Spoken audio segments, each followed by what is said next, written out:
Hey, the fingers. Let us know if you can hear us.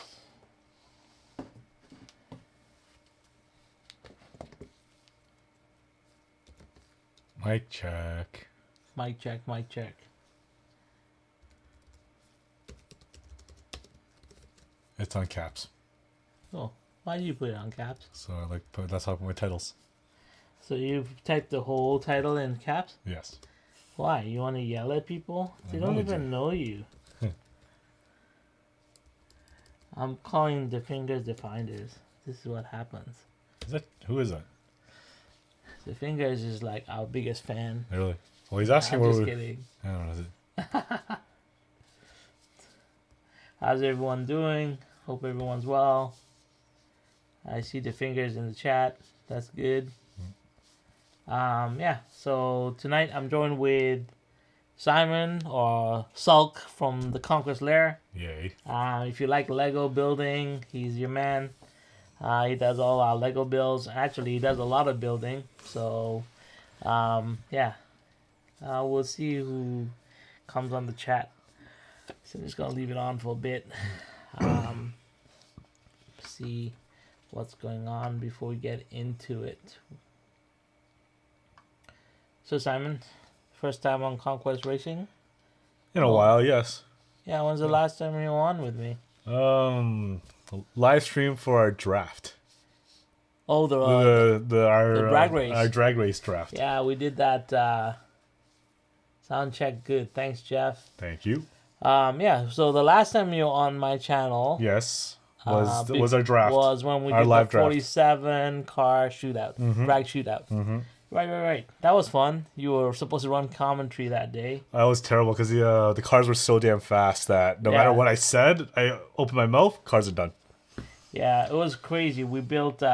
We were trying to drag race 47 cars, and You know, we tried. We actually did it. we did it, Yeah. but I only released the GT3 series. Oh, Because we didn't release the other two. We didn't release the Group 5, and we didn't release that one because it was so much work just to do the GT3, and nobody was watching it. Yeah, I remember. Yeah, because you were talking. You were mentioning that out of all the work you put into it.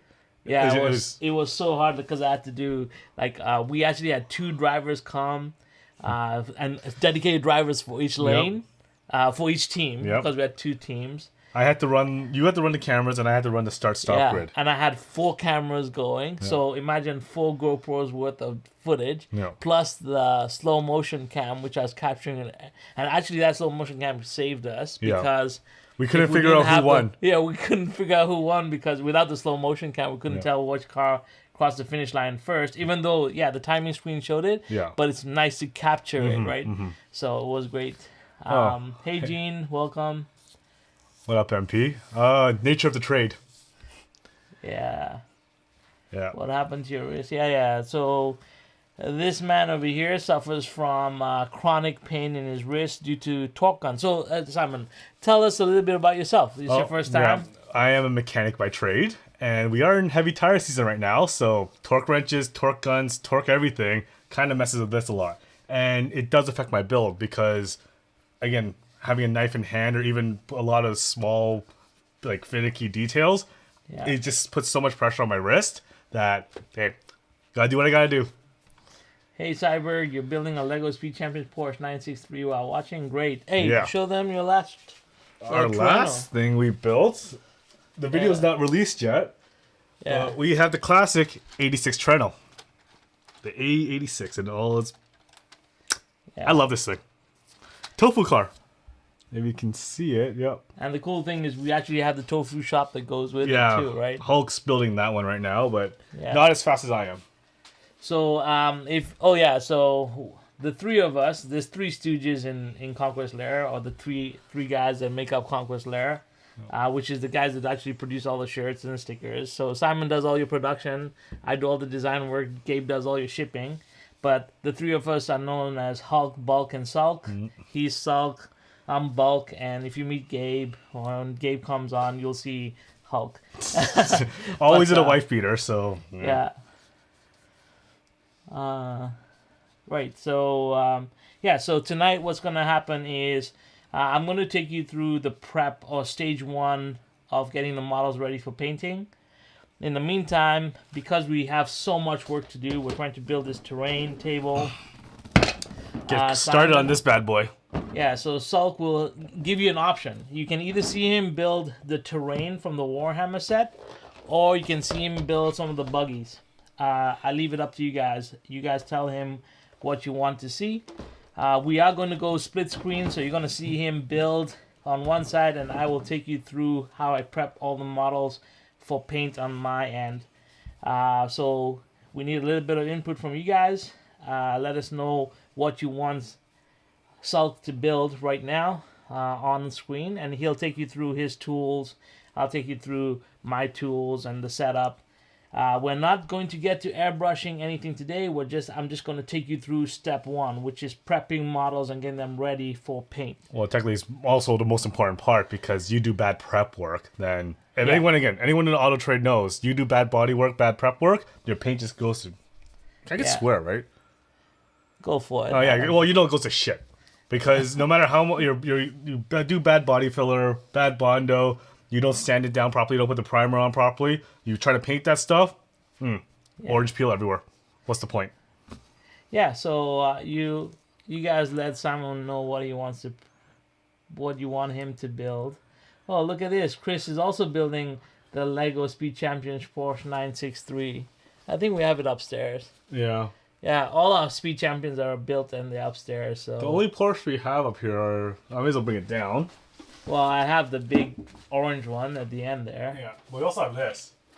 This some alternative bricks kit. Yeah. Yeah. We have a lot of kits. So yeah, if you have any questions about Lego and stuff, Simon's here. Yep. Remember, we're fun builders, so don't ask us too much technical stuff. Yeah. Yeah. We're just built for fun.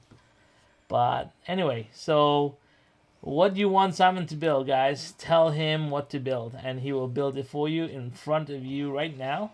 I'll give you like 5 minutes to decide. Otherwise, Simon Is there a will polling just, system on this, or I don't know how hard I is don't it? know. I can't pull a poll on this Yeah, one alright. right now. But Again, yeah. natural default is terrain, so if you like terrain, just don't say anything. Yeah, so natural default would be one of those kits. So who else is on here? We have the fingers. Thank you for the fingers. We have Asher. Hey, Asher. Hey, remember I have...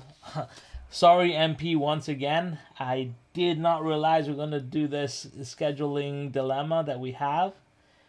Gene wants you to build the terrain. Oh, thank you, the fingers, for watching the bus build. Thank you. Yeah. So I do have a live stream tomorrow at noon with the slot dude. You know, it's that guy from Austria, right? He's from Austria, so we had a little bit of, like, we've been trying to coordinate him coming on for about 3 weeks now, and we finally settled at a time at noon, which works out to be 6 o'clock his end, which was perfect for him. And I scheduled it, and then I realized that I'm running into MP's live stream as well. So MP, bottom of my heart, I'm really sorry. But I know that you're making concessions to help me out, and I appreciate that a lot. Thank you so much. My wife got it for me, day 3. Day 3 post-op. Oh. Hope you're doing well, man. Oh. Hope you're getting better. Chris and Beatnik, welcome. Welcome to the chat. Slaka Daddy, cool topics. Cool. Thank you. Thank you. So far, Gene has said he wants him to build terrain. Just let me know if anyone else has something else they want to see built. And so MP is gonna do me a solid. He's gonna start his live at around 11:30, and he'll do his giveaway around 12:15. I will just talk with Slotcar dude, and we'll wait for you guys to arrive. I'm really, once again, thank you so much, MP. I'm really sorry about the mix-up, dude. But thanks for accommodating. Thanks for being there for me, man. Thanks. All right. Let's get this show on the road. All right. So Simon, you're gonna build terrain. I'm gonna take them through the through what I do for prepping models. Well, may as well start again. Most important part. Okay, so I'm gonna switch screens. So now you're on split screen, guys. This is me on the blue mat. Is the painting and prep, and on the white mat is Simon's setup. So Simon, just take him through what tools you're gonna be using. Pretty much, I use what you need most importantly are a good set of clippers. So I use this for basic nipping out stuff from the sprues, and for the finer detail, personally, I always love my God hands. They're probably the creme de la creme of nippers, in my opinion. Yeah, so God hands come from Japan. Yeah. They have a carbide blade on the ends of them. They're very, very brittle, so you cannot use them to clip very thick pieces, or you can damage them. Again, you can't really see here, but you can tell the tips of this one are broken. So I kind of use it as a substitute for this one as well. But these two, if you don't take care of your tools, they obviously go bad. So you can't really blame the tools on that end. But I've overused these quite a bit because I build quite a bit, especially when it comes to the Gundam stuff and the Warhammer. So I'm not too careful. So that's on me. Okay, so you have God hands, and what happens with the God hands is they're so sharp and they clip right against the sprue, so you don't get any overhangs, right? So that's the first thing, and then what else do you use? So then afterwards, you needed some type of blade. So it doesn't really matter what type of hobby knife you use, as long as the blade's sharp, because you gotta peel all the tumors, all the excess bit and all the flash. Yeah, and also mold lines. Mold lines. No, actually, this is my mold line tool, actually. Okay. So this one, as long as you run through it, it's not actually a sharp blade, but the metal actually runs against the plastic and naturally takes off mold lines. And just in case, I have a file. And for all the GW kits, I use 2 different types of glue. Well, it's all Tamiya stuff because I hate GW plastic glue. Because the best thing about Tamiya stuff is that they naturally come with brushes inside, so you can actually control how much glue you actually apply to the model. And you don't have to worry about all those lines and anything like that. Okay, and anything else you want to go through? Oh, this is actually, it's a glass File. Yeah, it's a glass file. And to me, it works a lot better than the regular standard like sandpaper type files, and never wears down. And the best part about this, you can wash it afterwards. Okay. So while Simon starts getting on the sprues unboxed, I'll take you through. That's right, Jeff. You can never lend them out. Well, yeah, never lend out tools. Yeah. You leave these unsupervised, they grow legs. What's up, DF1? What's up, bro? How you doing? Okay, Asher. Okay, so on my side, so I unboxed all of Ron Trackside's models. I ended up having a total of 196 models that I'm going to keep and paint, and I have 56 models that I'm going to give away over a period of time. So out of those 196, what I will be doing is I'll be painting 20 at a time. So I'm going to show you how I prepped that. So the first thing that I did was I got Simon to randomly pick 20 models. Yep. And these are the models he picked. So for those who haven't seen the live stream, if you go to live stream, you'll see all the models that were picked out on the live stream. So Simon picked 20 models for me. Good question, Chris. This is actually a glass file, so not a nail file. And those who can't see that, you can hold it up closer to your camera. Yeah, there we go. So yeah, it's made by Razer. They have this size, and they also have a bigger size, which are somewhere in my toolbox.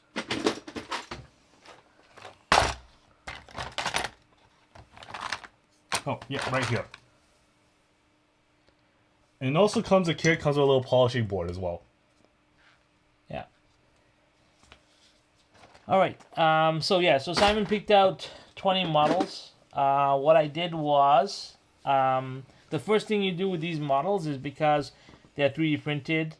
I didn't know if there's a release agent on them, or if there's, like, normally when we have resin models, they a little bit oily when they come off. You have to wash them afterwards. So what I did already here is the first step is, after you pick your models, is to use a toothbrush and a little bit of soap and water, and I've washed these models, so they are now washed down. they're all washed up. So I just washed these, so and they're here to dry. The next thing I did was you could get paper clips like this, and I cut them down into little like I cut the paper clips down to basically little pieces. It's better to show it on this. Yeah. Because you could see it actually on the base a little bit more. Yeah. So what I've done is Where the chat's not there, I am incompetent when it comes to this. Let me just remove Chris's comment here. So, So you can just see the little pin sticking out of the cork. So basically, what I've done is I've trimmed down these paper clips into little straight bars, I guess. What we did was we unfolded every single one of them, and every single straight line we just clipped them off. Yeah. So what you do then is I have what we call a little paint holder here. So this perfectly holds the base for every model. So this model, which will be stuck onto that edge there, will clip into this holder so that when I'm painting, I can just hold on to this and rotate the model and paint it. Yeah, also the best part is it allows you not to get your hands on the actual model so you don't smudge the paint. So the one thing that you need to understand is when we're painting, we try not to touch the model with our bare hands. That's why you'll see me either wearing medical gloves like this, but we try not to touch the model with our hands because we normally transfer some oils onto the model when we do that. Sorry, we're kind of missing the chat here. I paint a lot of 124 model kits. Good prep is not easy, but necessary for great living model. Great content, guys. Thank you. 100%. We agree. Gene says, okay, let's go for the top. Gene says, do the models include the thumbs up man? That's. I did not get the thumbs up man. Or at least I didn't notice. I don't think I got the thumbs up man in my model kit. Sorry, Gene. And do they make glass? No, after it's Chris again. So they make glass nail files? I don't know. Maybe they'll try it. I don't. It works actually. It probably works. It's a file, so it should work to file down things. Yeah, I never thought about that. Yeah. So it does work. Okay. So yeah. So now what I did was I used a pin vise. So this is my fancy pin vise because after you kind of pin models over and over and over, you tend to get more mechanized tools, but normally you get the regular hand vise, but I have an actual motorized pin vise. Again, if you have bad wrists like me, that's perfect. Yeah, it's easier to do. So what we're going to do now is we're going to take each one of these models. I'm going to drill out the bottom of the foot here, and I'm going to stick them onto I'm going to start getting cracking on these. On each base here. And that's what I'm going to do to prep the models and get them ready for airbrushing tomorrow.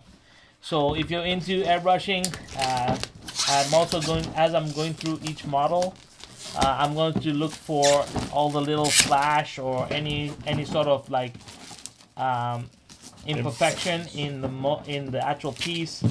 It also gives me a time right now to inspect every model closely, look at where the detail points are, and yeah, basically just get them all prepped. So like there's little bits of spur here, or burrs, and I'll just take sandpaper. So I have a bunch of sandpaper. So I have a hobby knife, and then I have different grits of sandpaper here. So I have up to 10,000 or 8,000 grit sandpaper.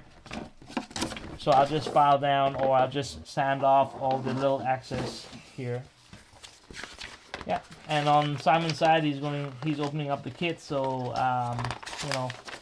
this is a working session, guys. So hang with us, ask questions, any questions that you can. If you have any questions about how we're prepping models and the whole process, just keep on asking them.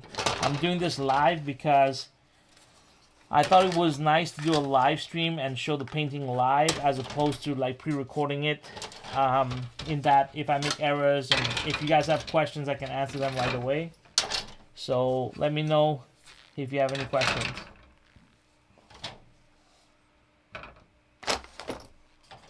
Yeah. What the hell did I get myself into? Well, yeah, you asked for it. Well, Gene asked for it, so you handle it. And I'm gonna start looking at these models and putting them down. Oh, so it's all one straight build. I thought it'd come separate, but yeah, here I am. Well, I think it's separate, right? No, There's- instructions literally start the bunker, start with that, just keep going. Well, the bunker is the coolest thing, so just get the bunker going. Slot Car Wildman, nice to join you to join us. Yeah, if you have any questions about what we're about to do, just let me know. So yeah, to put the models onto each one of these bases. So the base is easy to prep. It's a plastic base. You can get it at any Games Workshop, or if you can't get plastic bases, I cut them out of MDF. So it's pretty easy to do. And then I put a cork on top, and then I put the little piece of paper clip through. So now I got an area to put the model on. And we put the model on with some super glue that's easy to break off when we're ready to remove the model after painting. Cool. You know what I'm missing is my tunes. You have music? Yes, Spotify. Whoa.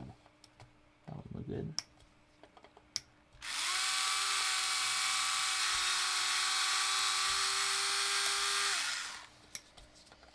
Yeah, you don't have to go too deep with this. It's pretty. You don't have to go very deep when you're mounting the models on. Just enough to make them stable. Why are these? What's wrong? I don't know. These are. I get why they're so damn secure in here, but 20 different. Why? I don't know.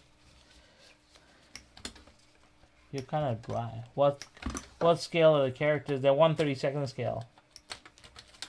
I unboxed them on my live stream. I think not last night, the night before. They're all from Ron Trackside. If you check, not the last live stream I did, you will find his link in the description, and after this I'll put the link again in the description. Really nice guy. They come from the UK, and they're pretty cool models.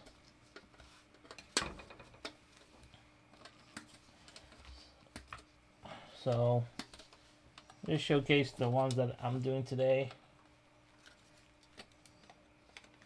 So I'm just going to check for imperfections. So the one thing that I noticed compared to like our Warhammer models, these models are very flat. They don't have a lot of like ridges and character to the actual mold itself. So a lot of it will have to be done with a brush to create the, to create some character. So bring that's life gonna to be, it. yeah. So it's gonna be a little bit of a challenge, but that's okay. We'll figure it out.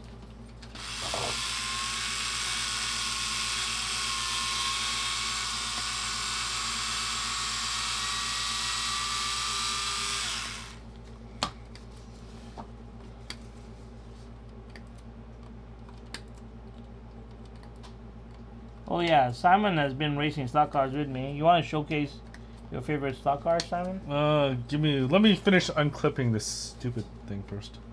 Yeah, so Simon has his own collection of stock cars. Not a big collection, but The ones I race are the ones I destroy. Yes. Yes, Simon tends to destroy a lot of his cars that he races. But that's okay. It adds character to it. Sure. Whatever you say, buddy. I'm just saying. Did anyone get any new cars? Let me know. Have to live vicariously through you guys right now.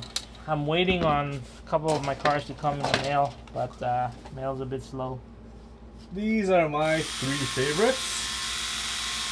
Again, I am a Honda tech, so had to get these NSXs. All from G-Slot. I'll just do it. There. Okay, I'll just do one at a time. So these are the G-Slot NSXs.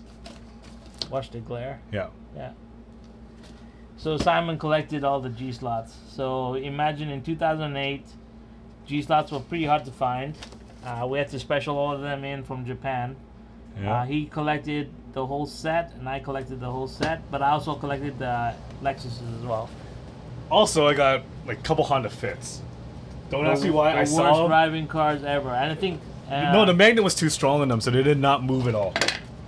yeah, whatever they were. If you can call them slot cars. They're. Yeah, but I had the. Well, again, I had where the slot goes and had a magnet in the back and a motor. Yeah. Technically. The rubber was so hard on them, they would just spin on the track. It was hilarious. No regrets. Stupid. I like that green car, slot car Wildman says. Which one? The green NSX. Oh, yeah. The actual Takata one. I think that slot car guy, Travis, did a review on them. I think that's his highest grossing video. Because everybody was looking for G spot. Really? And they found the G slot. But he has the green one. Oh, he reviewed the green one on his channel.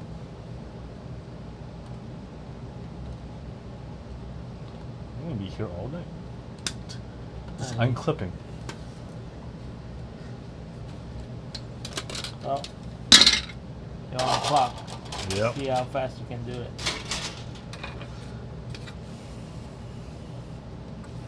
This guy's quite the character. It's going to be interesting. Some of these models have a lot of character, so pretty cool.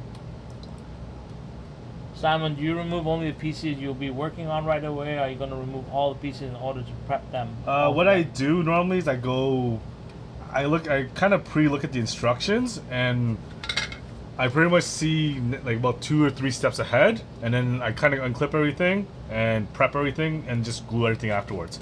I find it a lot more efficient than going page by page. Again, right, there's really not too much complication to it because it is just a building.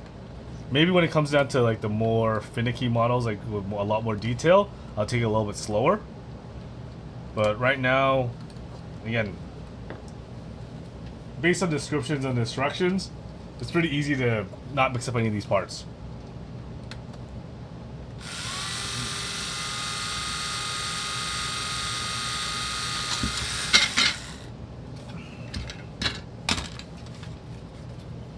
At least the whatever this filament is very easy to drill through. Soft? Yeah, super soft. That's a good thing. Last thing I want.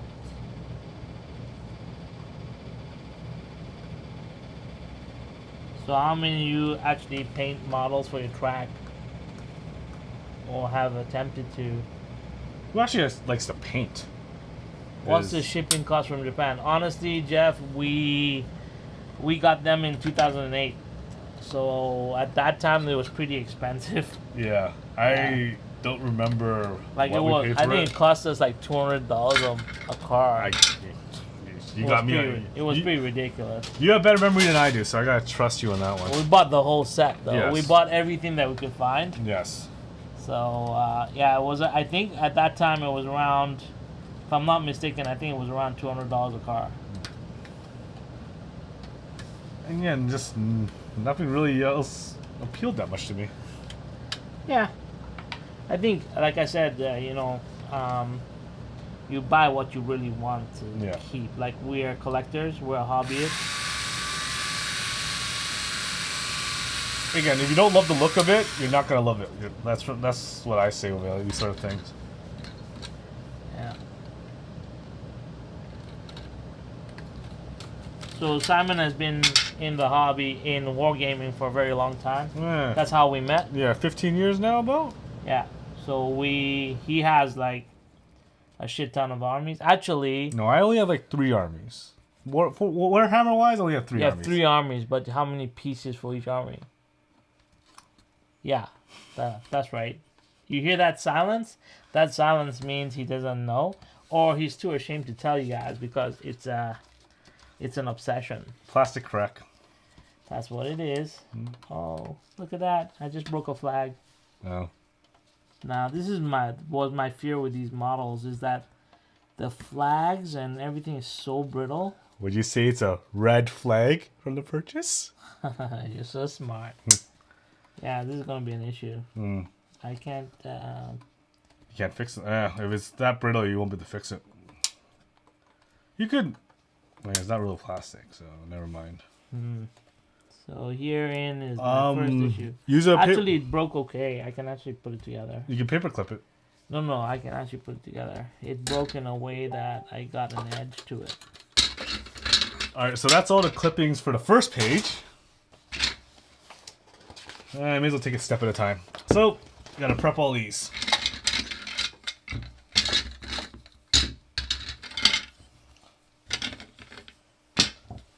Trusty hobby knife, and just start running through all the flash. Huh.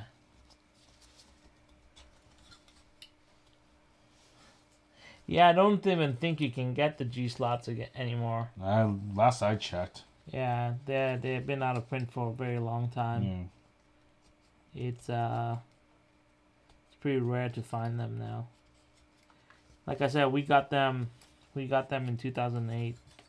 I just stepped back into the hobby. We were kind of enthused by the whole hobby again. We found this hobby by luck, like pure straight luck. Yeah. Because we went to go-karting one day, and just so happened to have a slot car store in there. Huh. This is going to be a problem. That bad, eh? Yeah, the contact point on this flag is so small. I'm either going to grab the green stuff it. That is a problem. Oh, maybe I drill it in. I don't know. Let's see. This is going to be an issue.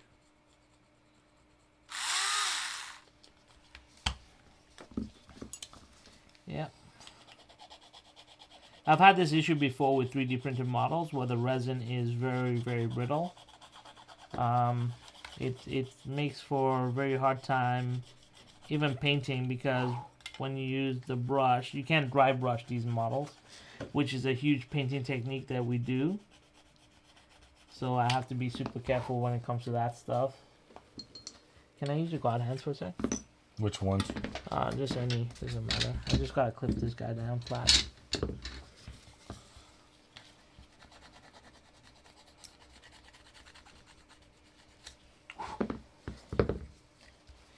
Yep. Welcome to modeling 101. This is terrible. Yeah. Again, price range wise, you really gotta love it, or else what's the point of picking it up?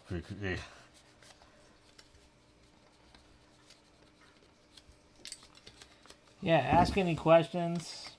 Hopefully we stick our head up and actually look at the chat. We're just hanging out.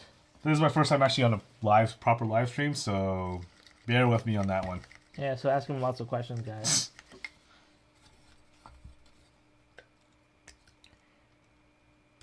Yeah, and if you want to find Simon regularly, he's on Conquest Lair every week with a new Lego build.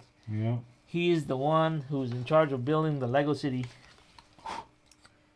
Again, love to build.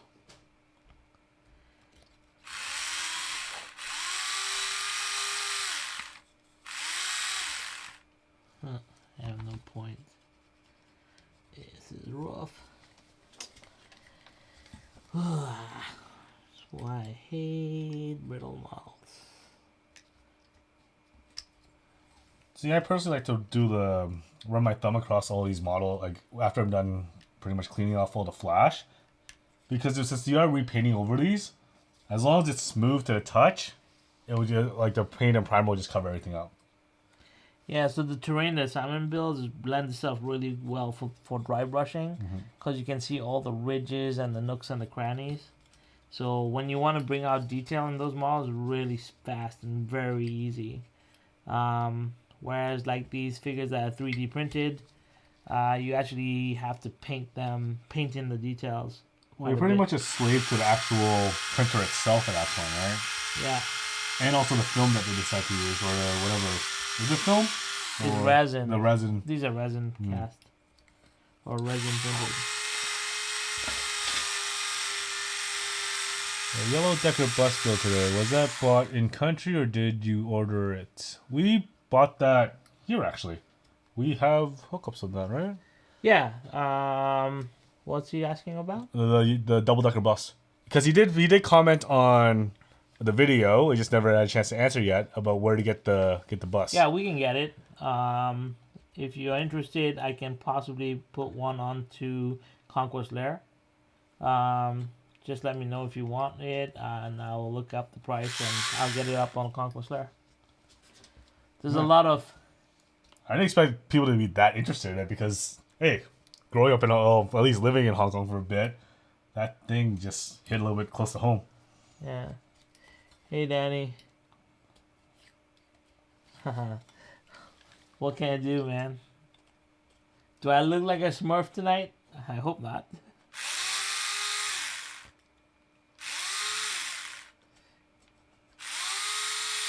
So Danny just got his new track. I don't know if you saw his live stream yesterday. Super excited. Got his new track. So I'm really excited for him as well. Well, I may as well put this note in there. Always remember when building these plastic models, always at least have a mat on their surface, or else the cleanup is just gonna be a bitch. Because it's just gonna get flash everywhere, and especially if you're doing like cutting styles like this, like you can't really maybe not see it on camera, but the blade is just soaked in like plastic right now, and cleaning that up is not fun. I got the flag back on. Nice. So that flag broke off, and with a pin vise, I was able to get back on. Yep, the joys of modeling. Yeah, advanced modeling technique right there. Huh? Advanced modeling technique. I don't know how advanced that is, dude. I don't do that. If it breaks, I leave it.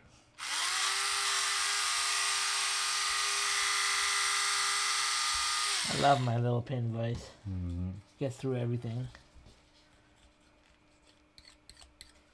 Best model I've ever purchased.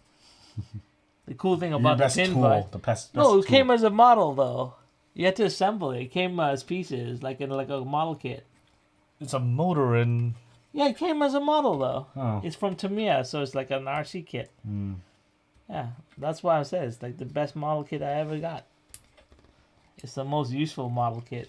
What are you talking about? What do you mean? What I'm talking about? Model kits are meant for display. Man, I need to name a Track Papa Smurf Raceway. Hey, it's alright. It's alright. Smurf Dome. I like that one. The fingers actually hit on the head. Do Smurf Dome.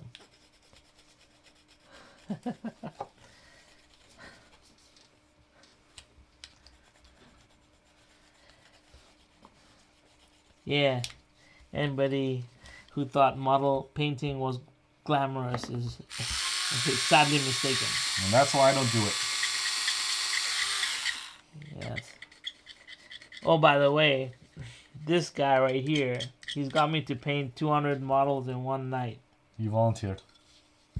Yeah, I had to finish 200 models for an army for him in one night. You didn't have to do it one night. You volunteered to do it. No, we had to do it in one night. We were leaving for the tournament the next day. We didn't have. That's poor planning on. Whose part? Your part. The models were done. No. You didn't come to us till the umpteenth hour. Oh God, I need help. True or not true? No response. Absolutely no response. I don't hear anything, Simon. No, I'm concentrating. This is a heavy build.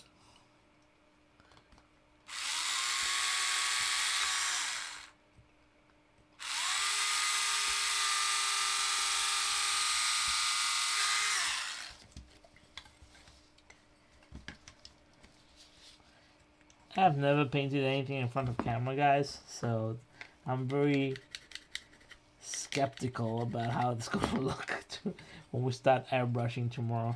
It's going to be very interesting. I was worried about how you do the camera angle and shit. Well, I have the arms. True, but do you focus on the angles or do you focus on the actual model itself? So my message, send your message. We need a place just for stock car, trackside, STL files for 3D printing. Okay. I can build the site for that. But who's gonna build the files in the? How many Red Bulls did you have to drink to get through that night? Actually, I didn't. How long did we take to paint those 200 models? Well, it was airbrush and dipping. So we airbrushed and dipped, but we got through those. Well, okay, we base coated it really quickly, and then we assembly line the minor details because you did the cloaks, then I did the weapons, and then went back to you, and so we kind of assembly lined the 200 models, and between Simon and myself, each of us picked the color.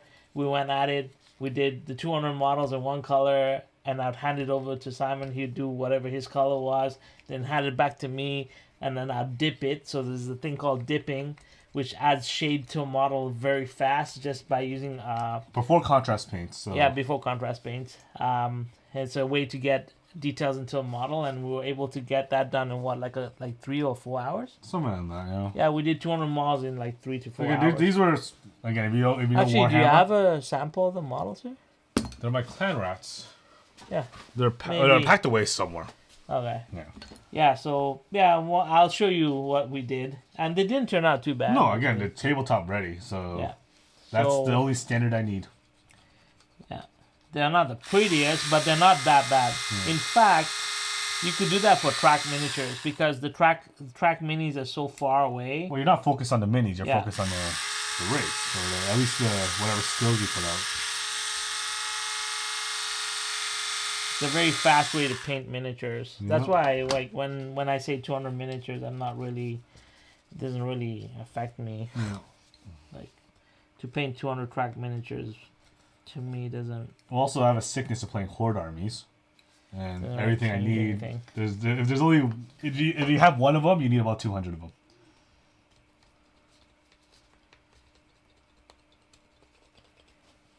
Yeah, we also airbrushed all the big guys. Mm-hmm. Too. The airbrush is a great tool. It's a lot of fun too. I have a lot of fun using it.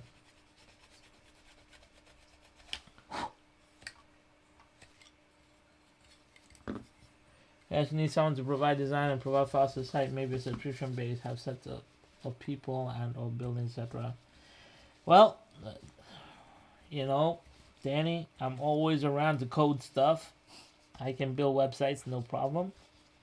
As far as populating with STL files, that I cannot help you, brother. That's something you're going to have to help me. So I'll do the work. I'll get the site up and running.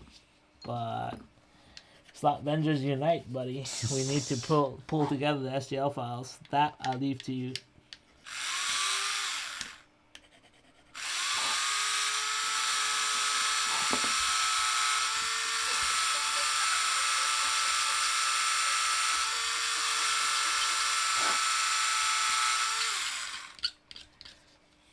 So I was wondering about how I'm going to paint these flags.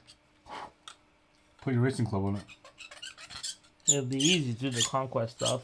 Well, we have access to a sticker machine. No, I'm not going to print stickers. I'm probably going to do the warside decal stuff. True.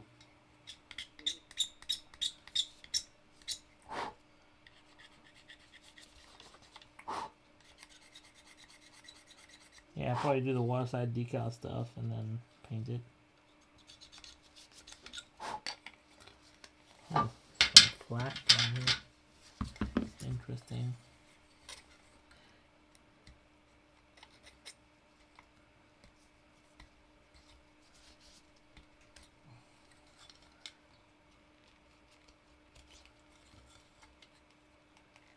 Huh. What? Alright, let's see what I can come up with. The perks of having a team. Yep. Hey, and Slot Avengers is open to other people too, if you guys are interested. But, caveat, You must have a YouTube channel. Ha. Ooh.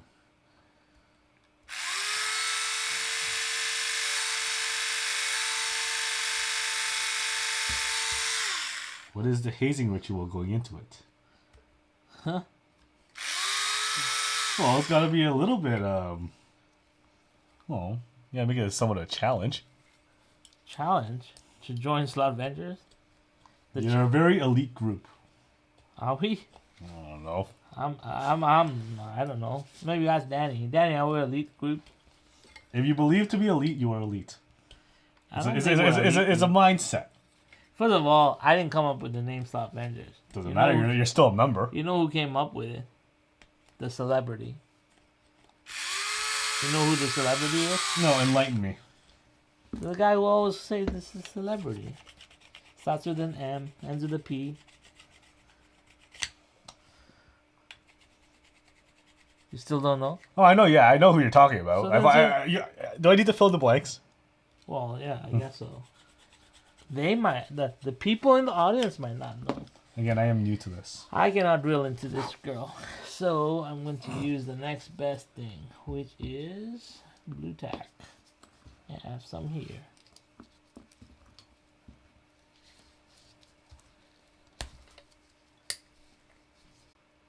Says wow. Wow. Wow, cool about the 3D printing. Wow, with the terrain building. Wow, with MP coming up with the name. I'm wowed by MP coming up with the name. If that's the wow, yeah. Oh yeah, guys, remember I nominated Marty for an award. So you guys jump on and it's in my community post. You know, let's see if we can get Marty a creator award. He's not gonna get a silver award button. At least that's what he says. He's not going to. I say he could, but this is gonna be a pain in the neck. This girl is an issue. Aren't they all? Are you what? Did I say that out loud? This is a friendly channel. I'm not a friendly person. You invite the wrong person to be on this. Yeah. The fingers. Who are you laughing at? Don't laugh at me. I'm trying to help Marty out. I want Marty to win. It'll be awesome.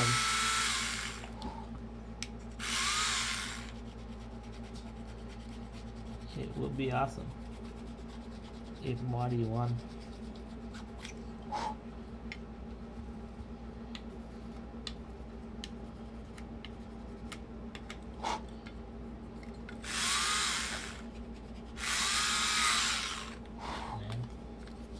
I'm having a hard time putting this girl onto something. I don't know how I'm gonna paint her. I gotta figure it out. This one's okay. No flash lines. Oh, I see something. Not a single person in this stream that has a slot car problem. What? Oh.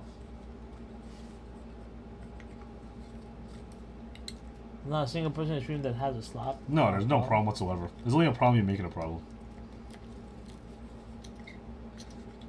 Somebody say we have a problem? No, it's not a single person here doesn't have a slot car problem. I never have a problem. The only problem is you don't have enough. Exactly. I told you. Very disappointed in myself for not having that many cars. I was quite downtrodden. It was the same week I was told I was irrelevant, so it was even a double whammy.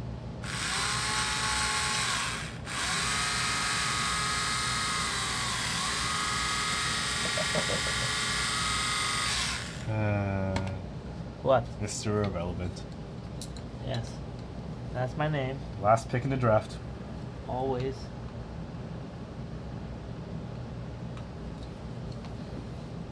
In case you're wondering, I'm not using my God hands on this plastic here because it's really thick.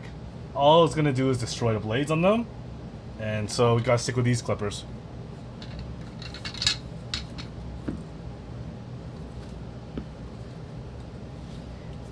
Yeah, so Wargaming, we do a lot of these. Like we do watch in Wargaming, a lot of people do tutorials.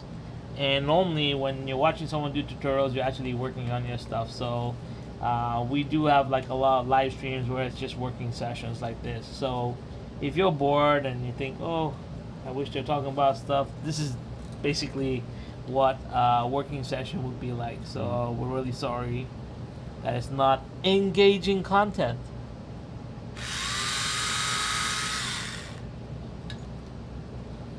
Again, you can always just keep building with us and making whatever comments we are right now. Yeah. I wonder, like, I guess if you're building, hey, look who's on. Ivan's on. Oh, nice. Sulk is actually deburring and deflashing pieces. He's thinking about the old you. Where's my Sasori knife? Okay, if you wanna go into that, Wong, which Ivan, I'm just gonna call you out on that one. If you wanna tell a story, tell a story. Or do you want me to do it? Well, you have to do it. He can't tell the story. Okay, yeah, true. So when I first started into the hobby, I did not have proper tools. So what I decided to use was a Swiss Army knife, and not a real Swiss Army knife. You know the ones they give out in small gift shops. So it was like yay big, and the blade was yay big. And what I used to do was grab all my sprues together and clip them out all at the same time. And so the first time Ivan saw me doing that, he was just like, again, the fuck is wrong with you? That's the only thing he learned. I was like, what? It's efficient. So if you guys don't know, Wong Time and Place is another one of our crew. He's actually going to help me with building the big table. And he's going to provide a lot of the models for the Imperium side of the board. Ooh. Xenos. Because I will have the Necron side covered. Pretty much. How are your Ultramarines doing there, Wong? Are you recovered from our last battle yet? Oh, 10th edition's coming out, which I am actually excited for. And makes you kind of... now we've become a Warhammer channel. Yeah, hey. Whatever... You know we're gonna get booed off stage soon. Okay, fine. I will not mention a single thing. Sulk is a machine. Hey, somebody has your fan. The Fingers thinks you're a Thank cool you. guy. He calls you a machine. Yeah. He's not moving as fast as the Lego movies, though, eh? He's normally moves so fast. I've always told him he has like lightning fast hands. Yeah, you've been building as long as I have. I was making. Don't mention the time lapse. Yeah, the hyperlapse. It's not a time lapse.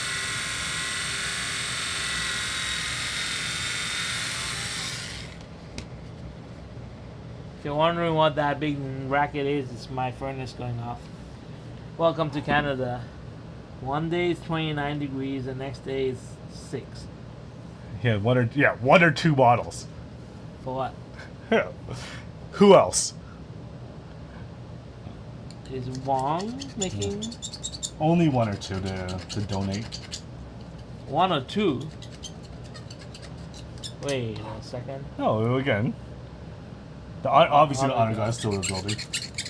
Yeah.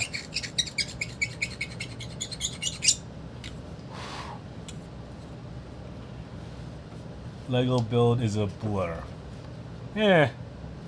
If you really want to sit for 5 hours of a build, like I'm forced to, well, again, we can always make a real-time video. No thanks. This is gonna be swear half the time, the random crap I listen to. Yeah, I mean there is that. Like we're just starting out with our Lego channel, and we could do what the ASMR Lego builders do, which is like, yeah, you know ASMR. Well, I know that. And they do click, click, click, clack, clack, clack. Yeah. But How much editing is gonna have to go in that though? Yeah, we're mostly about the close-up and actually reviewing the build process when it comes to Lego or when it comes to anything. I think there's more to be said when you actually think about the experience of actually putting that model together more than... Like, there's people that will review building techniques when it comes to Lego. We're not those people. Yeah, that ain't me. Yeah, we are more about, was a kit fun to put together? But also we have an overarching thing where we gotta build our city at the same time to actually put the slot car track in. But that's a work in progress. Once we have this more up and running, then we could focus, we divert our attention onto that as well. Wong saying, keep it family friendly, okay? Yes, sir. Yeah. Don't be swearing. I try not to, but it slips. Yeah, we don't like it. We're good people. We? Shh. No.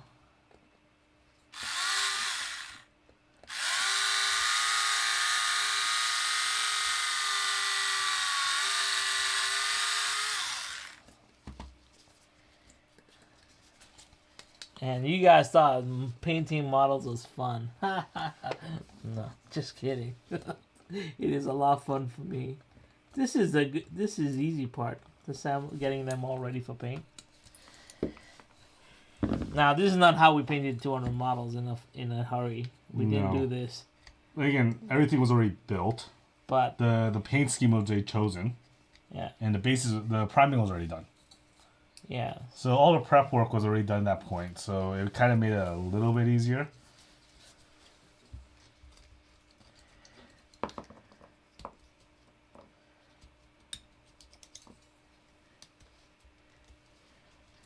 He chose me, this guy, the Running Man. He grabbed my attention.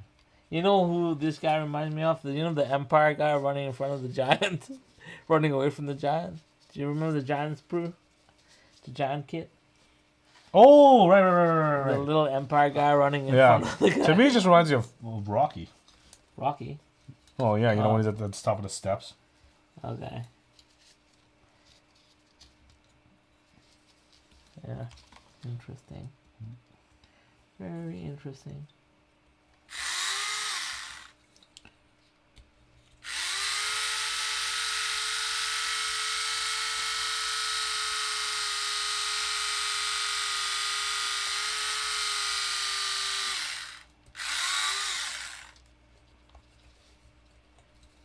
Was that the fingers?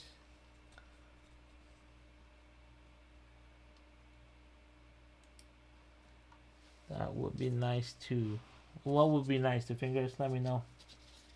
The regular banter with Sulk generally leads not to be family friendly. Thanks.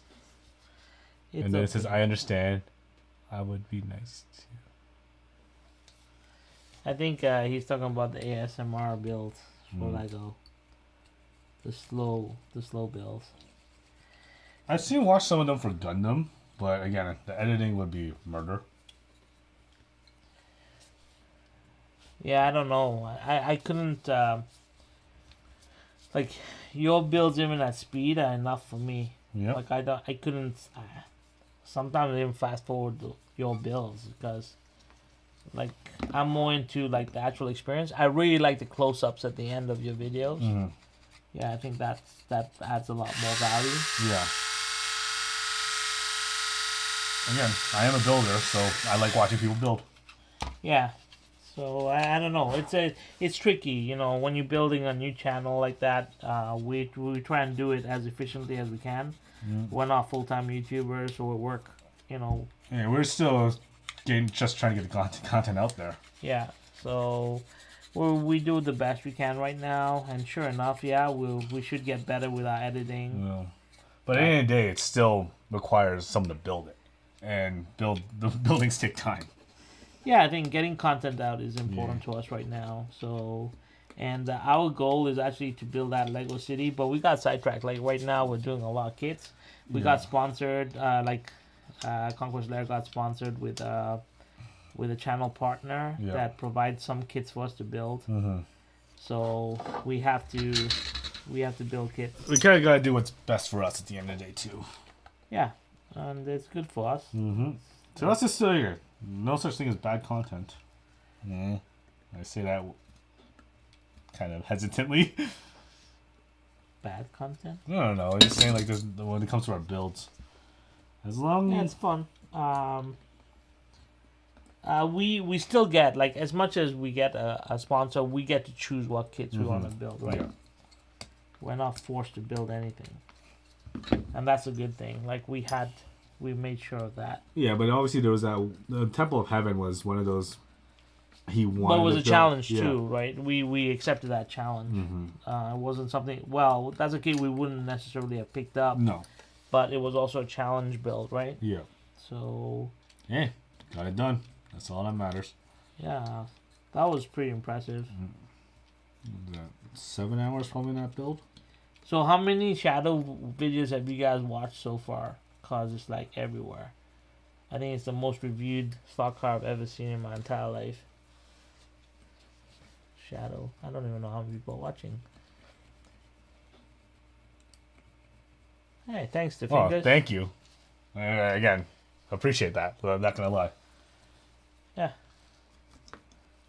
Again, too many haters out there. So, and nice to hear a compliment every now and again. So, really appreciate that. The Fingers is a good guy. Yes, he is.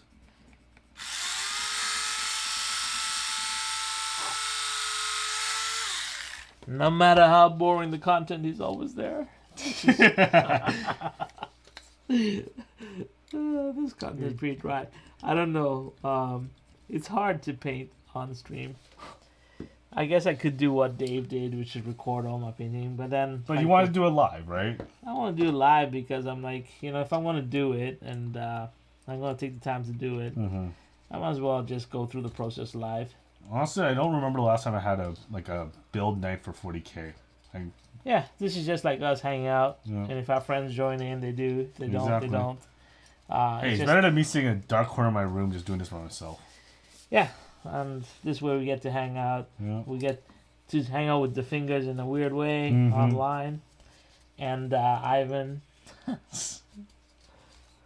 I'm not gonna lie, I do miss my build nights. Cause again, time to wallow your own thoughts. Yeah, Nice conversation, have good people around, and just enjoy the build. yeah, that's the whole part of the hobby. Yeah. So, I think that's what draws me to most of my hobbies, is the community.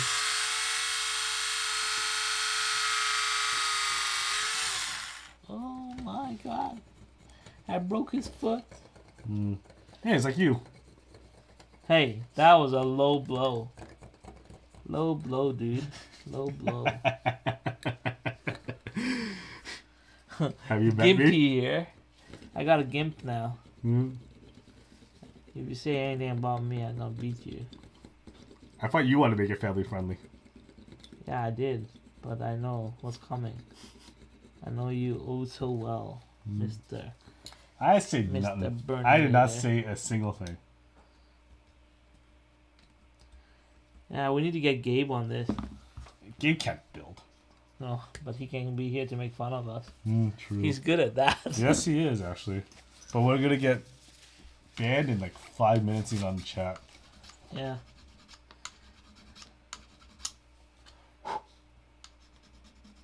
Yeah, if we ever did a live build of Lego and we had Gabe on, I think we'd be demonetized right away. I figured it actually passed the flag like again. Huh? 5 seconds in, instant F bombs. Yeah, it'll be the end of it. Yeah, wait till you see the cabin build where how much frustration he has in that. If we actually mic'd him up for that, I don't think it could. you know. Every second word was, Yeah. oh man. I hate when I break things. I broke his foot. It's the hardest thing to put back. Mm. I mean, I could just salvage a new guy.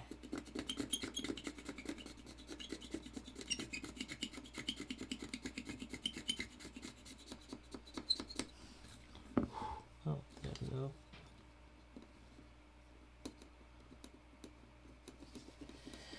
Ah, resin models. Nice and brittle. Gotta be careful. I use too much force there.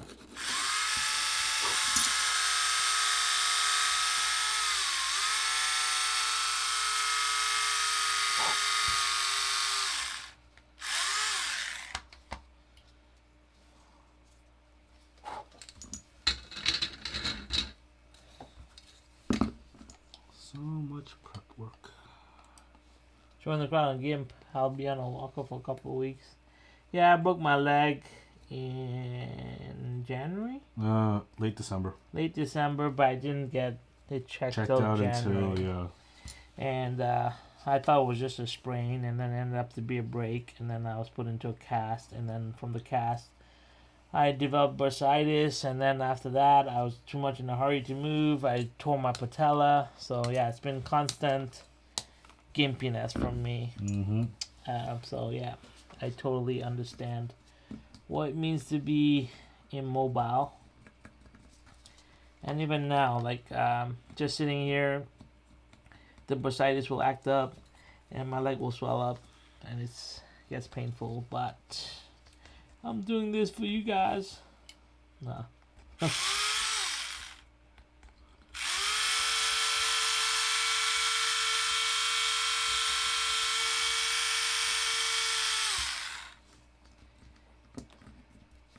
The thing is, regardless of whether we're doing this live or not, we'll be doing this. Yeah. Right. That's the thing. It needs to get done. Let's just put it that way as well. Yeah. Once we have the gears in motion, like once I decided to build that table, everything was ready to go. Just like the Lego City, right? So that's just the way we are. It's like once as a club we've made a decision, we're gonna do something, we just roll with it. So the ball has been put in motion. Well, again, you need a team. Let's be honest on that one. Yeah, it's fun to have a team. Yeah. Like I can't even imagine you like doing all this solo, right? Or how much time it would take. Well, think about it. Boone does all of his stuff solo. You know, that's the crazy part. Like Boone's done so much work solo. Yeah. He actually, when I told him like I have all the guys helping me build the table, he's like, "That's cheating." Using the tools provided to you is not cheating. You know what? But I think you guys all enjoy it, right? Well, so yeah. It's not cheating if we're all enjoying it. Well, we're trying to create this art piece. I call it an art piece because that's what it is, really, in my opinion. This table we're creating. Well, it's a homage to the stuff you love. Yeah. Again, at least for me, I know Warhammer has been such a big part of my life. Well, more my adult life than my childhood. Again, we never met you through Warhammer. We never met Ivan while Warhammer. Yeah. Yeah. We're just transitioning to new hobbies. That's the difference. Alright, I'm back to her. So she's my last piece, I think. Oh, there's a flag guy that I gotta fix too. Alright. How far are you down? I'm on page 1. You're still on page 1? Yeah, these are ridiculously hard to prep. Because they're like... Each one has at least clipped in like 30 different spots. I don't see why. And every single one I gotta clean the stupid flash off of. Okay. Yeah. I'm gonna be here for a while. I see your frustration. Not only it's annoyance. Like I don't know why the hell they decided to. Obviously, the DR knew what he was doing. Yeah. Obviously. That he did. So personally, I like to test fit before I stick it all together, just to make sure. All right. So you're assembling the first bunker. First part of the first bunker. Oh, that's pretty good. You got stuff underneath. Yeah, I know. I'm just test fitting. I haven't glued it in yet. Yeah. So they're pretty easy to snap in then, eh? Yeah. Well, at least this part here. They look nice. I really like the bunkers. They look really cool. So, test kit's good. Time for the glue. So again, the beauty of Tamiya glue. Good old handle. And you get to control where the glue goes a lot more. Yeah, so guys, like after I've done this, the next step would be to prime the model. Now, I went to the local hobby shop and they're out of black primer. So we're going to use something called Spano Res tomorrow, and we're going to use an airbrush to prime.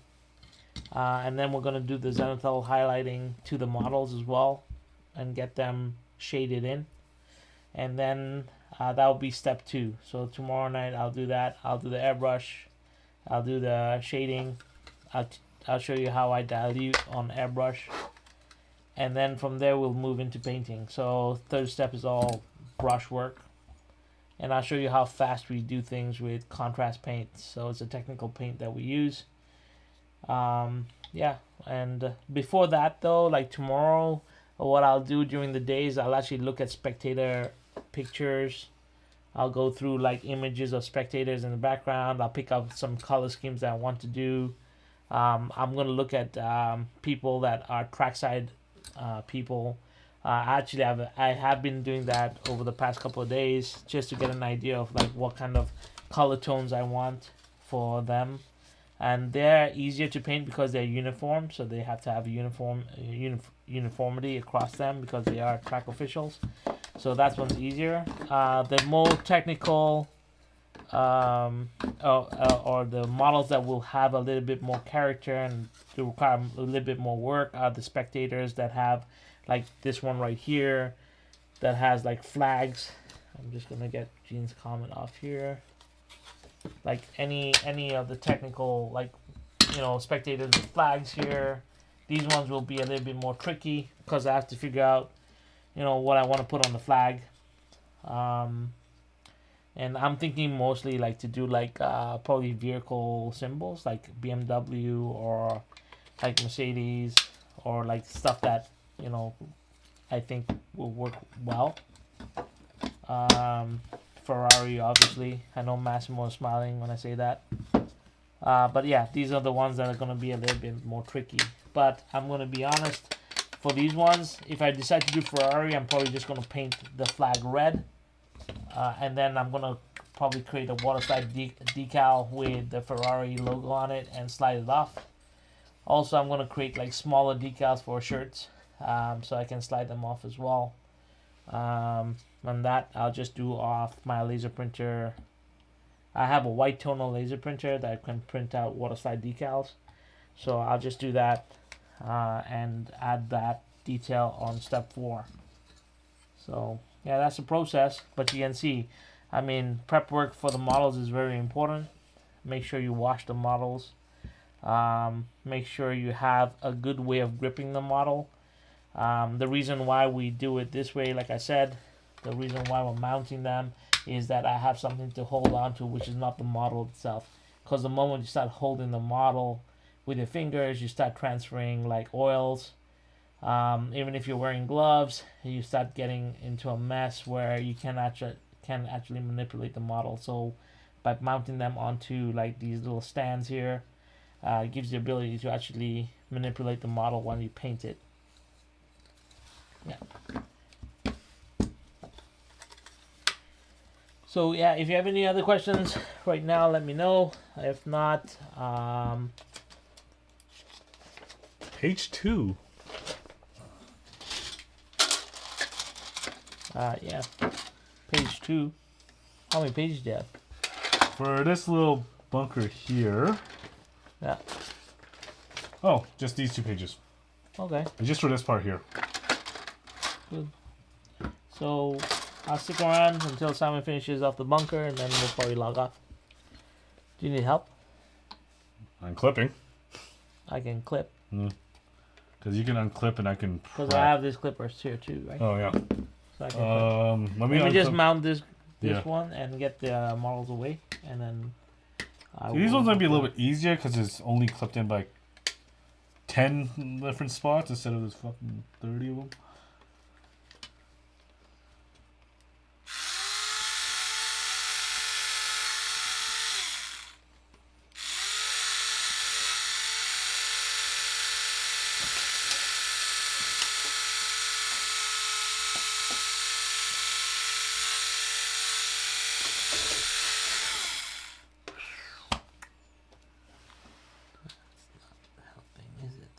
What does that say? UV glue?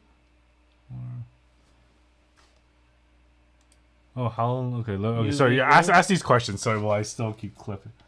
UV glue. No, it's a plastic glue. Yeah, So- we use plastic glue. Yeah, because it helps melt the plastic. That's how plastic glue works, right? So it slowly melts the plastic and then it just really binds together. Plastic glue is like welding plastic together. Yeah. It's really good. Like once you put it together with plastic glue, Yeah, good luck putting it apart. it's pretty much impossible to pull apart. Yeah. A really cool thing to do with the sprues is actually make that goop. Oh, the filler goop? Yeah, so it's a great way to make modeling putty. You put all the sprues like Into that something like this. into nail polish. Or into a little container. Yeah, and then you just pour nail polish into it, and it will melt the plastic into like this rubberized. It's good for filling in liquid. cracks. Yeah, or even for molding. Like when you break a model, you can use that to fill it in. What else was asked? I think, what did Gene ask me? Or He's talking about his injury with his rotator cuff. no, Simon. How long does it take to What is that one? up top there? How long does the glue take to set? Seconds. It's Yeah. not. It doesn't take long at all. Yeah. Once the plastic is kind of melted, it kind of just melts together and becomes really tacky, and it will just stick. So yeah, within seconds, it's not. You got you got probably like 10 to 15 seconds before it really Yeah. sets in. But if you make a mistake there, like I did on that one, you probably saw. You gotta work quick, or else it really starts to come together. Because right now, probably it's all settled in. Yeah, like with enough force, it will come apart. But Yeah, but you can hear it's tacky. Yeah. Like you can't hear it, but we can hear it. Like it's tacky right now. It's pulling apart. So it's actually taking away plastic from the other end when you pull it apart. because you have this one, which is a little bit slower acting, and then you have the really fast acting cement here. This is actually like a lot thinner, and it's not really good for pieces like this. It's more for more precision pieces. But since these are such big ass like chunks of plastic, you need something like this. Yeah, And technically these models don't need the glue because they actually fit. They're press fit. Well, maybe when I start putting the lids on them, Yeah. you don't want the lids to fall off, right? No.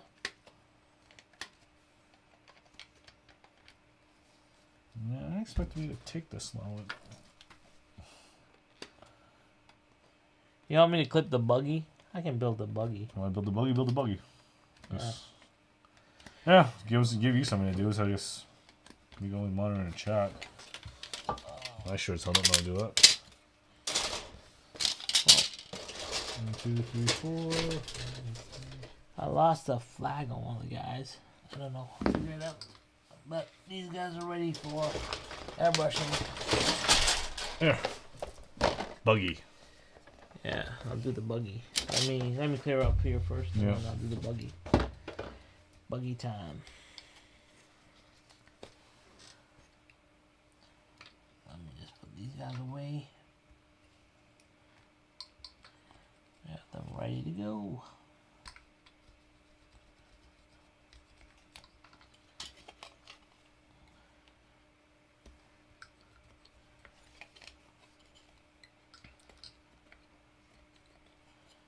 Can't believe you gave me 2 leaf blowers to paint. I'm just supposed to know. Just grabbing random stuff. You gave me 2 leaf blowers. You did it on purpose, man. You can give more janitors. I got 1 medic. Oh, we didn't. Yeah, I'll do the driver separately.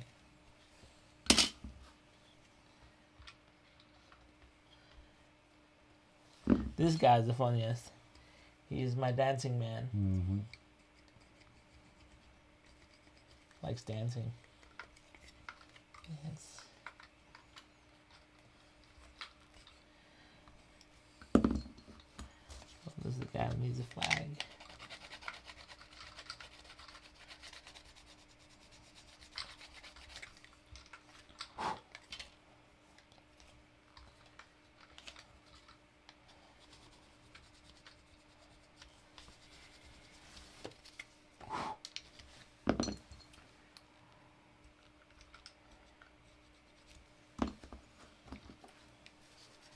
Now to fix the flag.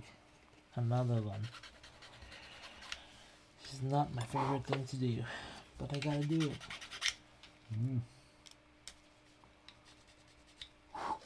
Well, one thing I see about these 3D printed models is they don't have a lot of like flash. Yeah. Actually, they have pretty much no flash. Mm-hmm. So it's pretty good. Because you remember you were asking me yesterday when we were prepping for this, do I have anything to help remove flash? I'm like, well, look at the models. Doesn't have any. Yeah.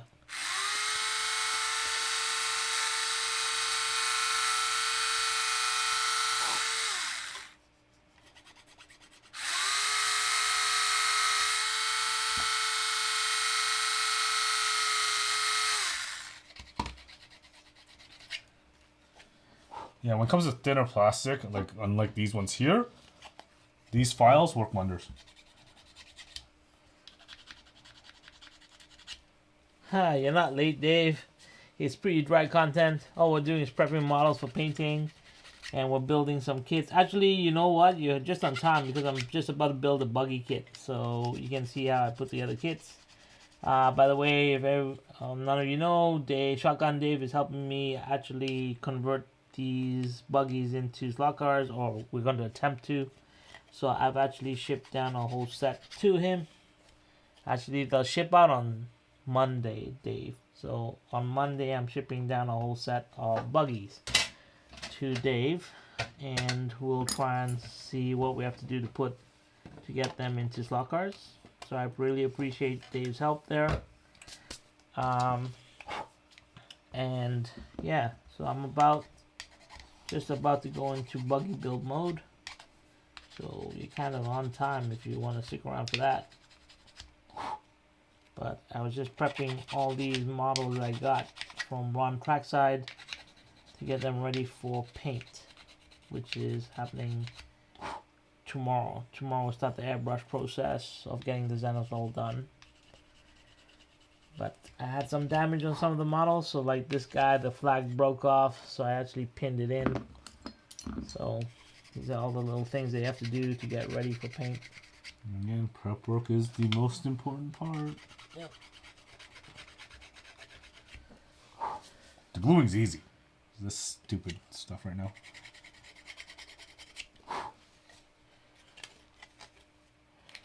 So who took advantage? So Gene, I really want to buy Racetrack Scenic stuff. I really want their curved gantry, but this is the issue. I did put around $350 worth of Racetrack Scenic stuff into my shopping cart, but the shipping was $499. Hooray So for Canada. it would have been $800 just to get the gantries up here. So obviously, with the shipping being almost 1.5 times the cost of the kit, I didn't pick up anything. So, but yeah, I would love to get Racetrack Scenics. I do love what they're doing, but it's just it's unfeasible. Let's be perfectly honest on yeah, that the one. shipping is just a little crazy. Now I do have my own laser cutter. Actually, I'll bring over some of the stuff I'll cut. I'm gonna clean up here with Simon for a bit, and I'll be back. Yeah, that's nuts under shipping.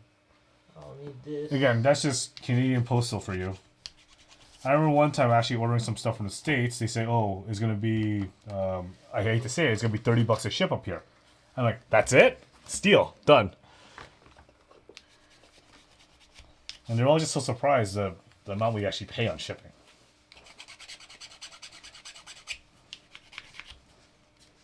Not to mention customs. That alone is... thank you, government, on that one.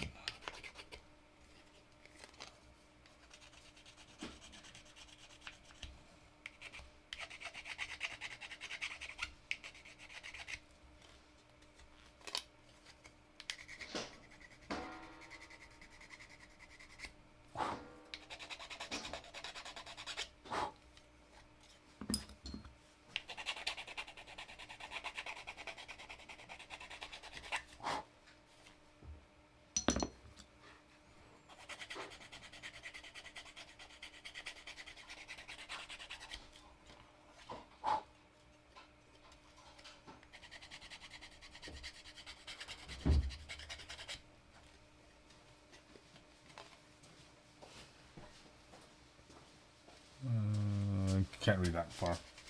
Eyesight too terrible. What is it? I just answered the that's nuts on shipping. Send it. I don't know. Send it. Our 2 signs attract read from Racetrack Scenics. Awesome. Yeah, their product is awesome. I'll need this for cleanup. I gotta take these guys away.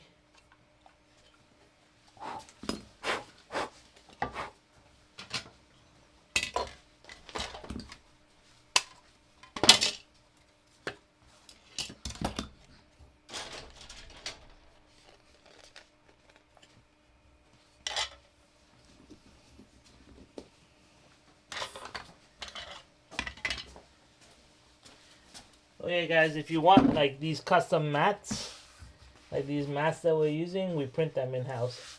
Yeah, this is your blank here. Yeah. And then we do a lot of this kind of stuff. hooray for Skaven. Hooray for print shops. Mm-hmm. Okay, so I'll need to use your glue though. Yeah. You want the quick access or you want this one? Doesn't matter. So let me just trim everything. Yeah. Alright, so this is the buggy I'm gonna build. It is the Shock Jump Dragster. It's kind of cool. It looks like a Formula 1 car. I really like it. So let's see what it looks like when we put it together.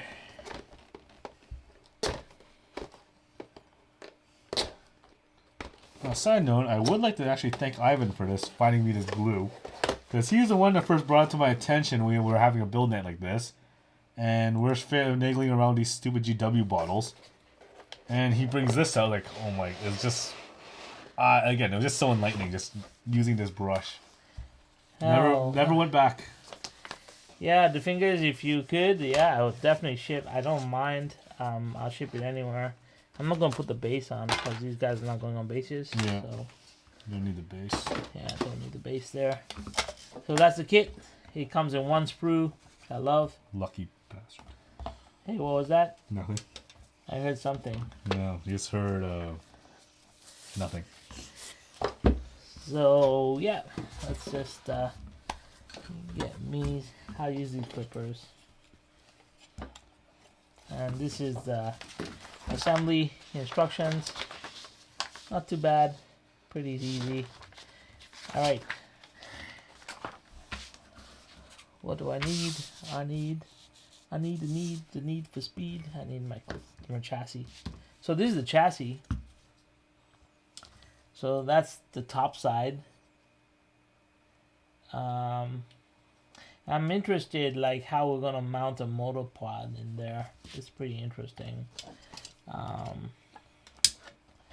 So this will be interesting to see.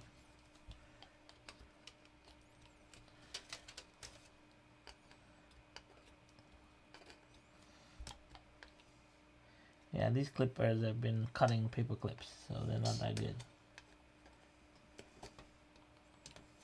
I hope you know that, Simon. Don't you have like other clippers? I do, but that would require me to go rummage through my kits. You know, I packed away all my modeling supplies for a while. Well, again, whose fault is that? Who? Whose fault is that one? I'm not here to lay blame on anything.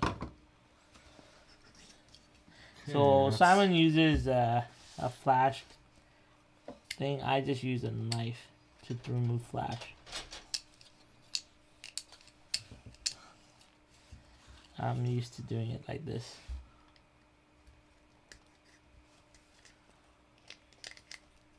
These are fun to paint. All orc stuff is pretty fun. In general, GW stuff is fun to paint. I'm so stoked to paint that. Need electric clippers. Hey man, if you find them, yeah, sure. I actually. You have electric clippers? No, I have electric sander. Never mind, battery's dead. That's an easy fix. I don't even know if it works anymore. Nope. Yeah, so Gene, there's a big difference between MDF and the plastic model kits like these. Like the first thing that I noticed was when I did the gantry, the Goodyear gantry. You gotta show me MDF stuff.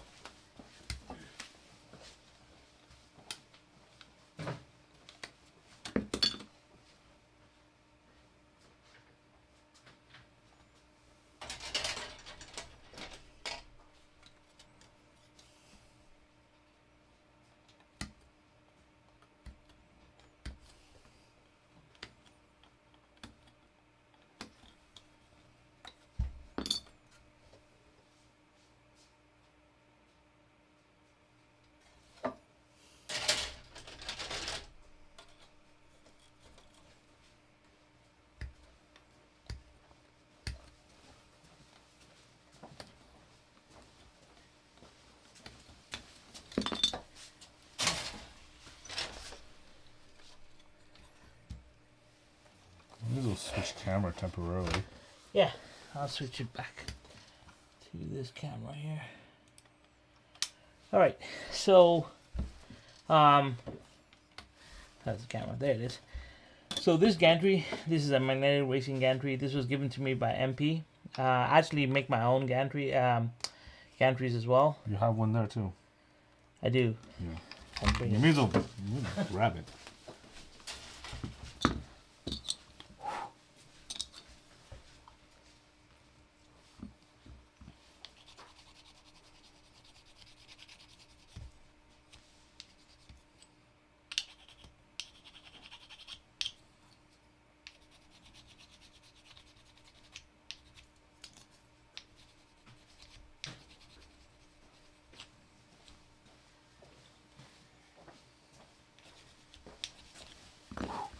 So I have my own laser cutter, and I've been messing around, and I built my own gantry. This is my own design. That was what I made like over a year ago now. Yeah, like I did this about a year and a half ago. I wasn't too sure because I just did it from scratch, and I cut it.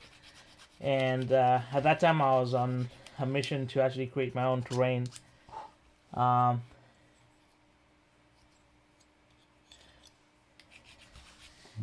Trial and error. Yeah, for sure. The fingers, I already thought about that, and I already ran that by Marty. So when I am ready to go down to Ohio, but that won't be till August, so you never know. But anyway, getting back to the gantries, then MP gave me this kit, which I built and painted in an afternoon. So this is pretty easy. But what I noticed with this is it was my first time actually priming an MDF kit. Oh right, yeah, you were having issues and with that. When I used airbrush to prime with the Steinerres, it just wouldn't. It just got absorbed by the it was MDF is porous. by the MDF. Like it just sucked it in, and I was not getting a good prime, so I just took it out and used a rattle can to do it. But the rest of it is pretty easy. This is all just hand painted, painted really fast. I did it, I think, from start to finish, from build, paint. I did all in one afternoon. I think it took me 3 hours. I got it finished. So, and also the basing. So I put the grass tufts. So these are cool. We have a lot of these grass tufts. They come as stick-ons, so it kind of adds character to the base. But you can see the zenithal highlighting in this, in that you can see that the bottom of the boxes here have that like darkish shade to them. That's all done by the zenithal, and then it's just a thin layer of paint on top. Yeah, and then also I built my own pit lane. So this is the pit, like my own pit lane that I built. This is also laser cut. It had signs. They kind of broke off. You know, this has been about a year old as well. May or may not have been me. Yeah, but basically it has the same space that you can actually put the Carrera VIP sections on top. And then these are my art files.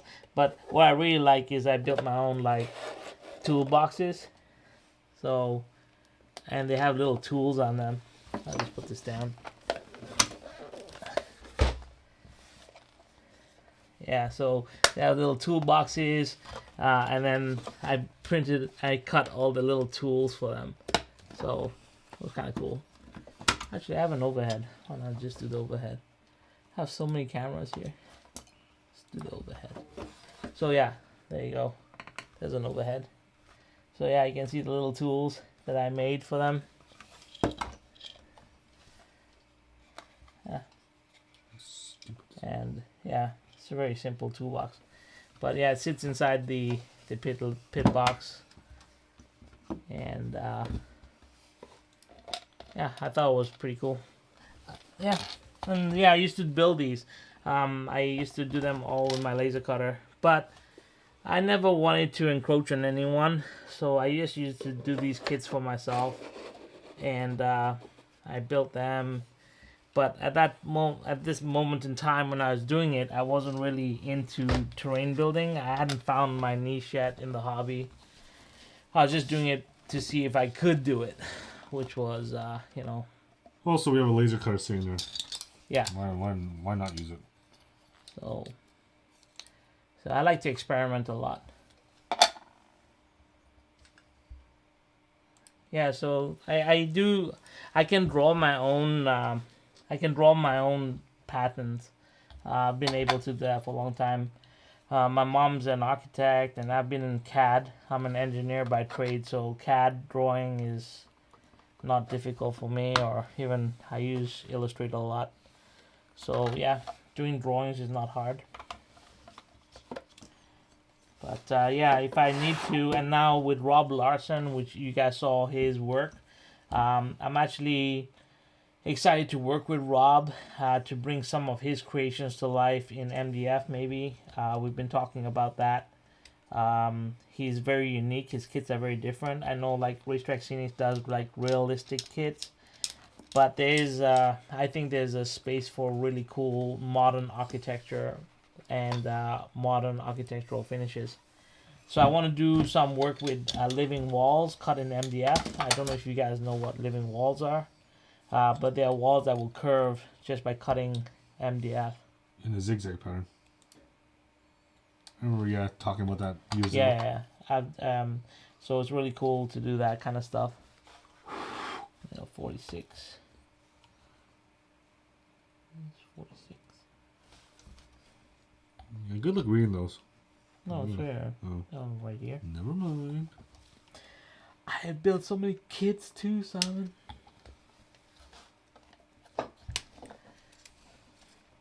So yeah, all the Warhammer kits have numbers to them. So, not too bad.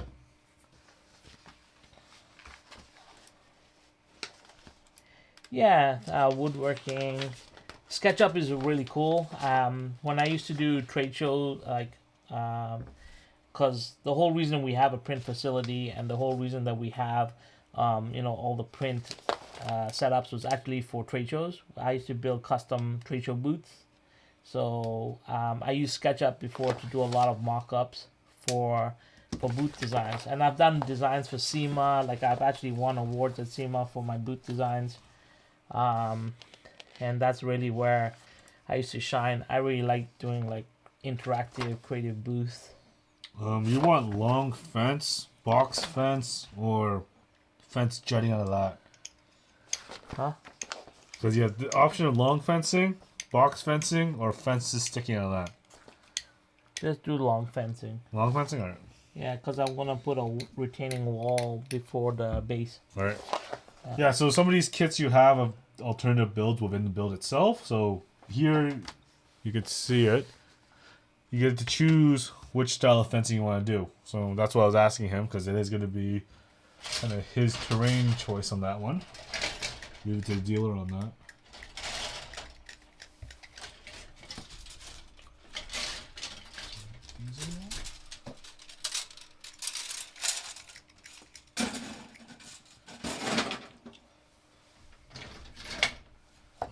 Oh, God. More thick plastic. 54. Let's see. Let's see.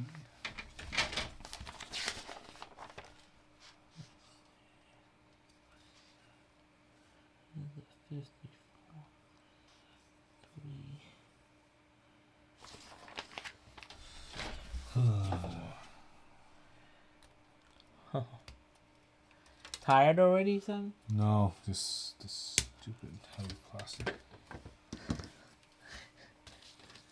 Yeah, all my kits are Gundam I related. built bookcases, desks, and small furniture. Cool. And that's why you're so good at your. I was watching Gene. I watched your video where you cut all the MDF for underneath your track, and I saw you do it on bandsaw. So that was pretty impressive, because I've seen bandsaws. I don't really work with a lot of woodworking tools, but I would have thought you would have used a jigsaw, but you used the bandsaw, so it kind of took me by surprise. Pretty interesting though.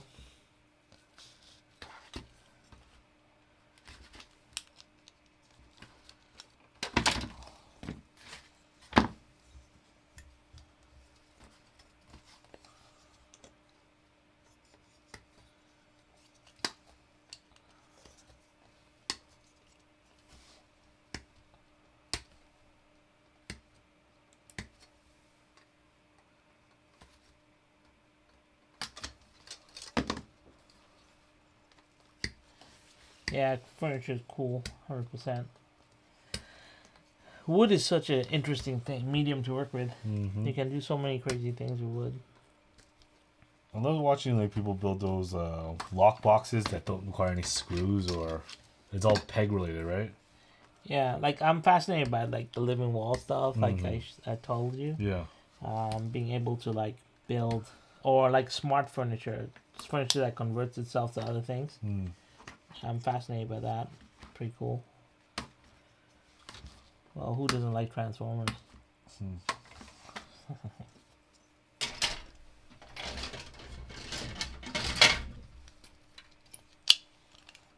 Can't wait for that new movie.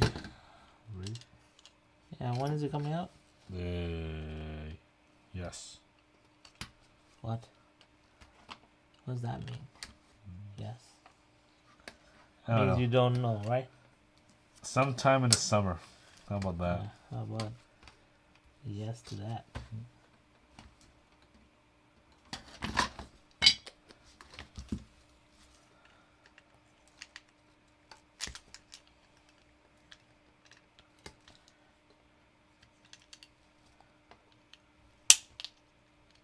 Is all GW terrain this thick of plastic? Just This curious. is the first time I've seen a kit like this Oh, from them. Besides the castle walls, yeah, but even the castle walls, they're only thick on the top. They weren't really Yeah. thick all the way like, through. I feel this shit. No, I know it's, Yeah. it's solid. That's a solid Like, piece. you club a small child with this thing. Yeah, it's pretty rough. Almost like you need to saw it off. Yeah. Again, electric saw would not be a bad idea right now. But knowing me, I will chop my fingers off. Excellent.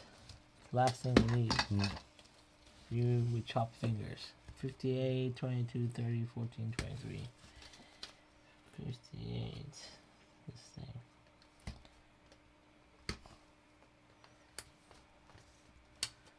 Yeah, GW likes to do this intricate parts. Well, again, you see, remember old sprues were so sparse. They now got to compress everything into one sprue. Yeah. But again, you can't argue with the results because it looks nice. Yeah. Alrighty. More prep. Wait, no. C4 and C3. There's so much detail. Well, you guys wanted to see terrain building. We're giving it to you. I don't think we're going to do more terrain building live streams. Yeah. I'll leave it to the audience on that one. Yeah. It's fun for us. I don't think it's fun for them. Like, I don't mind. Well, again, they gotta just listen to us talk about nonsense, Yeah. which I be doing on a regular basis anyways. Long time says terrain normally uses thicker plastic. Yeah. Thank you for that one. So he would know. He's built a lot. Well, of he's built the terrain. Aegis defense line, right? He also built my pylons. Do you know? I hate those things. I love those things, but I hate them. The build on them, I was dreading it. And then Ivan came to the rescue. He built my pylons. Yeah. No, the worst. I think the Necrons have the worst kits to build. What are you talking about? All the new stuff looks nice. Yes, but they're the worst kits to build, in that they are very finicky. Like they have all little joints. Oh yeah, they're all Terminators. Yeah. So when building the Necronomy, the old original Necronomy was easy, but the new stuff is very intricate. So, but it's also nice to paint. So, Oh, someone's saying good night, or we should probably keep an eye on these comments. yeah. Good night, Chris. Thanks for hanging out. Yeah, good night.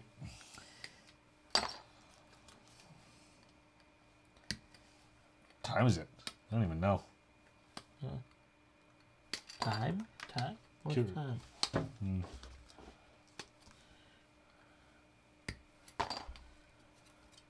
A lot of things about wood. Can't read it from here though. What are you talking about? I don't know. I'm just reading some of the comments. I'm just looking up for once. Built my first home ground up, and some of his birch and maple trees I had to cut down to clear the lot. Oh damn. And Nice. poured in the footings. I used the trees for making my kitchen cabinets. Had a relative. Nice. Cool. Should show us some pictures. The fingers. The fingers we need to meet. We need to meet.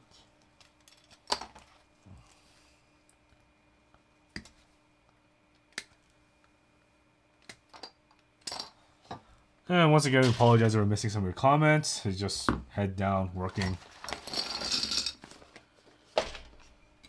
Yeah, I'm not used to this sort of thing. We should be. What are you talking about? Why are you throwing me under the bus? I don't know. How many live streams do you do? I don't do that many. How many do a week? Let me rephrase that. Hey man, I'm only started doing live streams recently.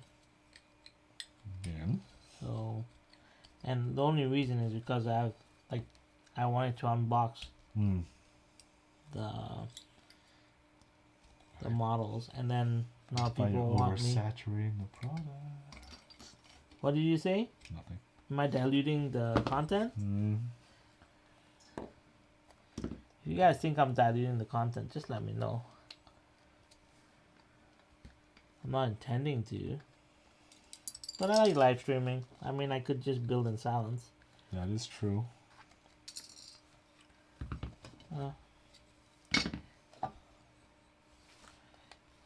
I am excited to showcase some of this stuff because it's been a large part of my life for so long.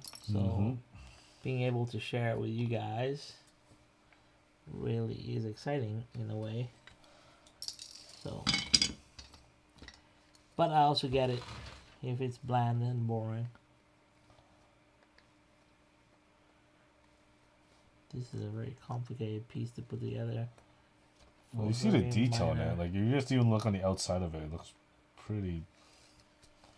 Oh, looks nice. Yeah, lots of detail. It's a minor task, but it's like a lot of pieces. And they fit together a certain way. This is why it is... Oh, I would kill for an electric saw right now. Electric saw? Well, just to get all these stupid inside pieces on this heavy plastic, right? Where's Ivan when you need him? Does Ivan even have an electric saw? No, but he has a bone saw. Make short work of this stuff.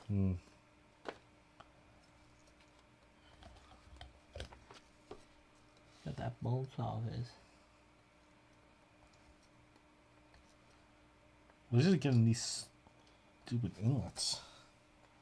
Sorry? Let's get into these spots here, right? I don't know.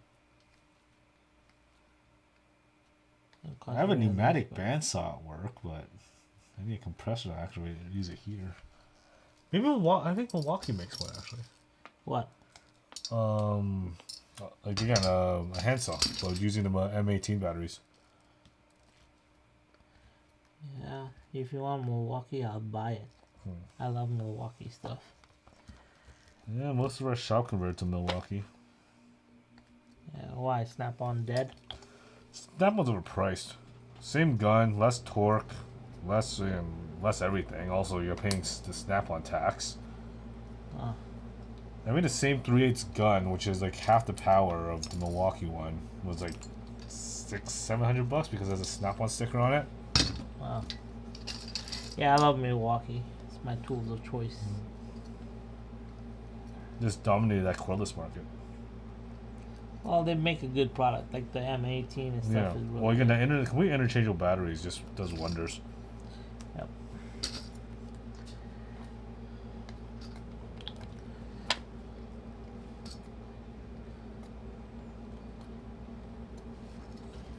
Who likes building Warhammer stuff?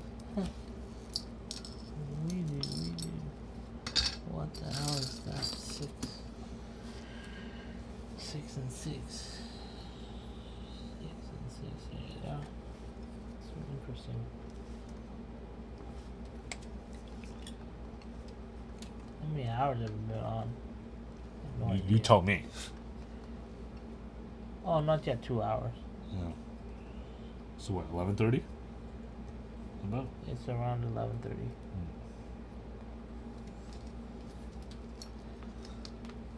We go on till 12 or so. Yeah. We'll cut out at midnight. I got work And tomorrow. then I'll be back at noon tomorrow. But that will be a proper live stream. Yeah, 12-hour No hiatus. messing around.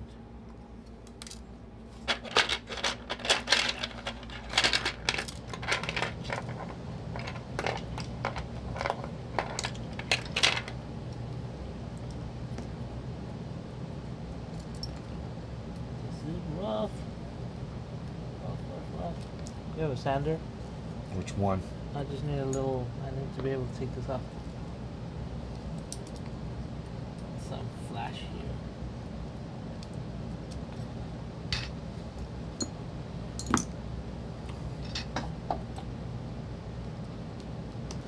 Let's see what else is going on here. Can't imagine building terrain. Well, now you know. I mean, like here we are putting together plastic kits. Yeah. They take a while. But The Boone not the does, most glamorous Boone does job. it all from scratch. Did you see that? Oh, yeah, Simon hasn't seen it, but the tunnel he made, it's got like molded fairings like that, but he did it from scratch. Really? So he's like the man when it comes to this stuff. Boone. Raul looks like a watchmaker with small parts on my cell screen. Yeah, there are some intricate parts here.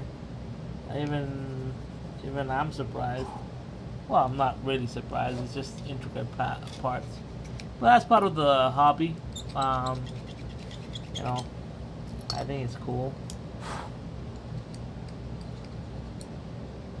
Yeah, that's for sure. But you know, you just clip them out, you dry fit them. When they fit, then it just takes a little bit of time. Everything is just a little bit of time. But wargaming is patience. It's part of a hobby. It's a bigger hobby, just like slot cars. It's not as fast as tuning, for sure.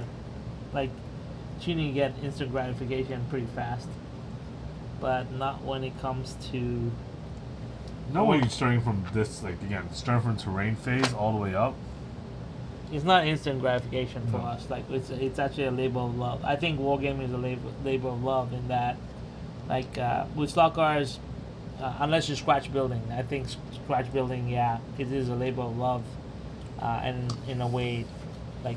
But when we are slot car enthusiasts, we buy a finished product, we put it on the track, and then we make it better. So you can get instant gratification from it. But with wargaming, it's a lot of like blood, sweat, and tears, I call it. So yeah. But the end product, like, I don't know, you always enjoy it more. Well, even the aesthetics behind it, even the look of a giant standing army just looks nice on the table. Yeah, well, This is like when for you have- us, right? Yeah. Like, We had the it's full not for display everyone. boards. Not everyone gets the same excitement. Yeah. It's just like, not like when I think about slot cars, you know, I think about those what are they called, the Womps or the what do they call those?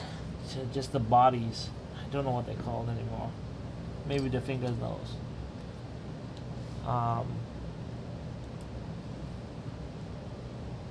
Yeah, 100%. Like Warhammer is a cult on its own. It's a different world. Just when we thought we got out of it. Yeah, well, this is different. Like if I was competing, when I used to compete, oh my god, it was an obsession. Yeah. I did edge or terrain layout in my early trains and have more fun decorating layout than run trains. That's why my slot layout is not very decorated. I enjoy running them. Yeah, 100%.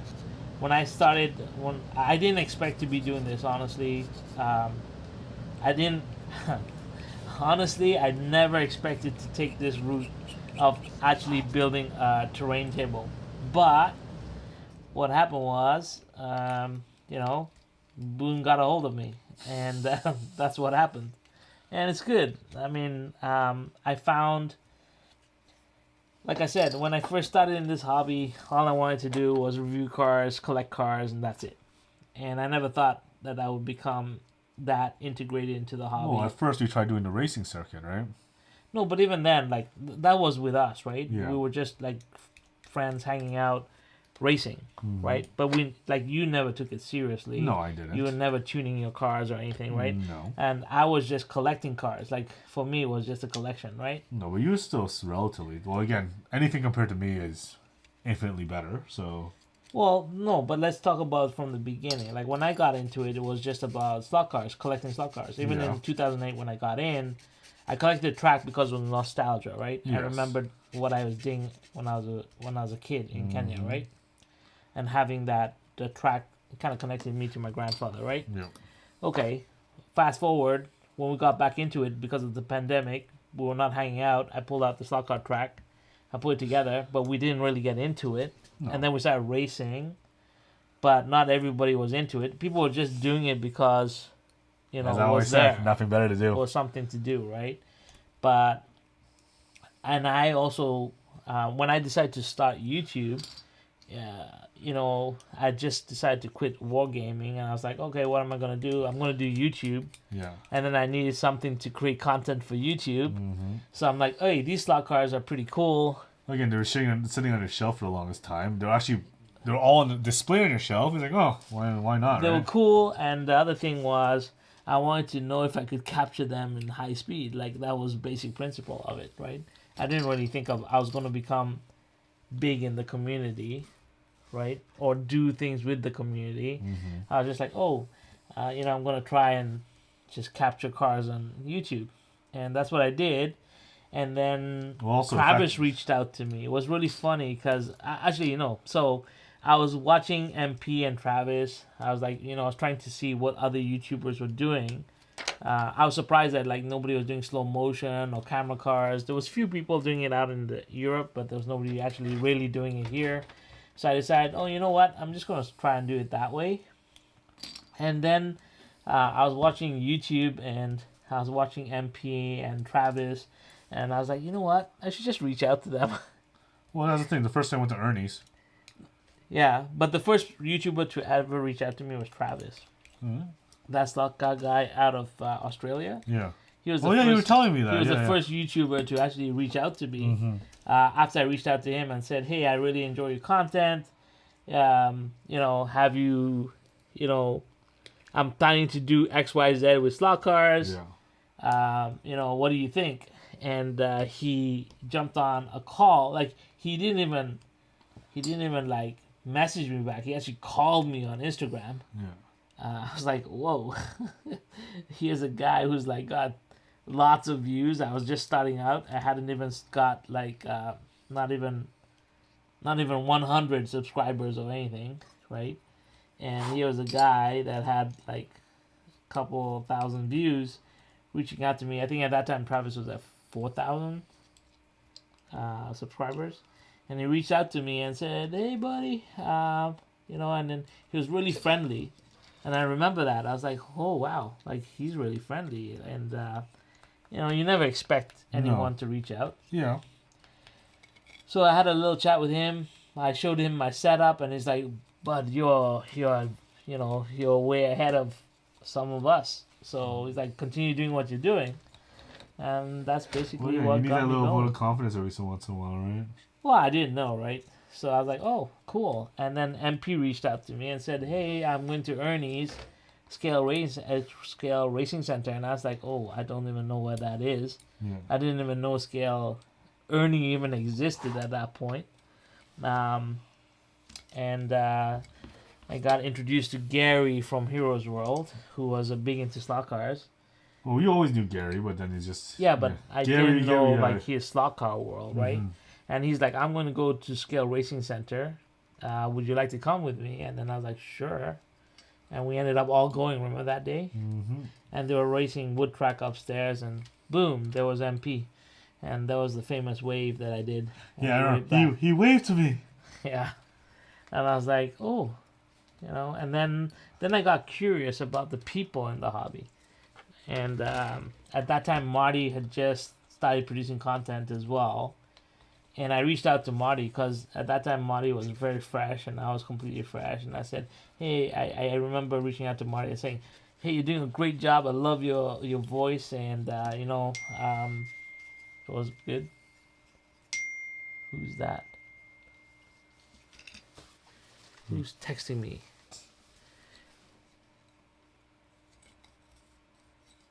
Of course.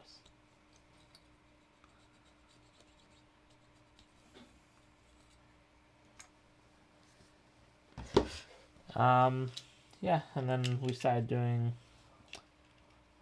and then the rest is history. Just started to hang out with people. More info.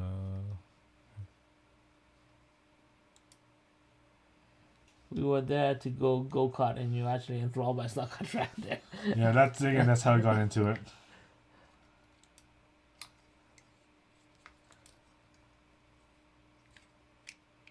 Hmm. It's good to stay busy and healthy. No, well, staying busy is healthy. Again, Yeah. healthy mind, healthy body. Yeah, for sure. You gotta keep the hands busy as much as it's deteriorating. Yeah. No, it's always good to have hobbies. I've always that's what I encourage my daughter to do, and you know that. Yeah, well, I always say my thing is that man's gotta have a hobby. Like, what Yeah. else are you gonna do your free time? Yeah, neither did I just sit around. Where the Leafs? No, the Leafs played last night. Never mind. So yeah, you're sit around and watch hockey. Yeah.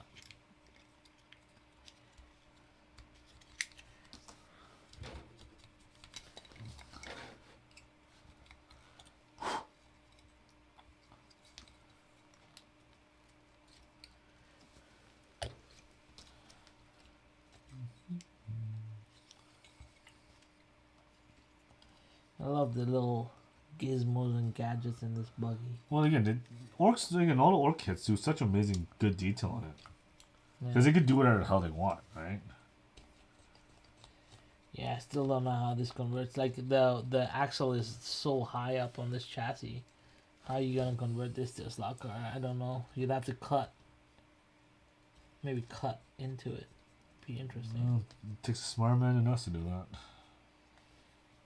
Yeah. A man with vision. Yeah. I don't know. Dave. I don't know. See, I'm used to easily following instructions blindly. What they're doing that conversion, I do not envy them whatsoever. Yeah, me neither. But I am. The reason I ship 2 kits, I keep one so that when and if it is put together, I can emulate it. It will give me a reason to do scratch building. That's for sure. So if Dave can pull through, and I don't expect all the kits to be converted. I'm not really looking just for 2 kits to be converted because you don't really need that many slot cars. But at least 2 running would be kind of cool. So I hope we can get just 2 of them running, and then I will make my own 2 as well, just so following Dave's lead will teach me how to scratch build them, and I will be very happy. And then maybe that will launch my scratch building stuff.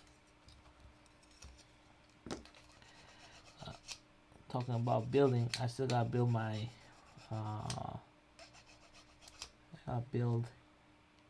my RC kit. Back into the RCs.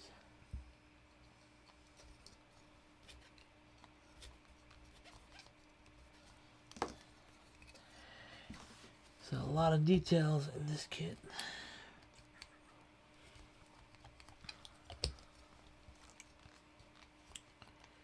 Again, GW does make some of the best plastic models out there. Yeah, everything they made recently just knocks out the park.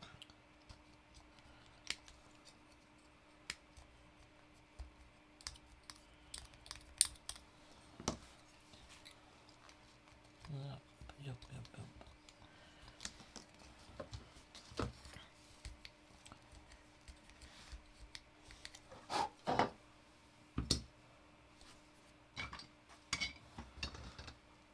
So Dave is looking forward to it.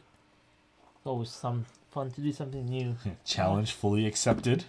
Yeah. Yeah. You guys, like, the scratch rulers will actually see what we don't see. Yeah. Right? Like, if you're scratch building, I think you can see it more than we can. It's just like for painting, right? I see it. Yeah. Like, I can see the finish. Even the building of the terrain for the wargaming table. That's a manual vision right there. Because we already, like, I see it because we've done it before, kind of thing. Yeah. Well, you built Apocalypse table before, right? So I built wargame. Like, I mean, we ran tournaments, right? Yeah, exactly. Imagine how many tables we used to do of terrain. Yeah. So, like, we can see the vision. So I'm pretty sure Dave, when he looks at his kit, he's gonna look at it through different eyes than I do. I see a Warhammer model. I don't see a slot car, right? So what's that? Oh no, I'm just going all Has anyone seen one of a kind slot car track on the Bond channel? So it's going off auction about 3 weeks ago. Incredible dream track built by David Beatty. I did not know. Maybe someone else in the audience has. This is interesting.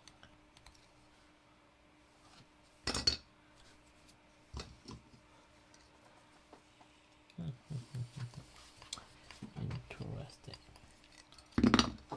Let's go in here. Yeah, there it is. Like, look at the fit. Like, it's so... The fit is so perfect. I don't know. Can you see it? Yeah, remove that thing. Like, that fit.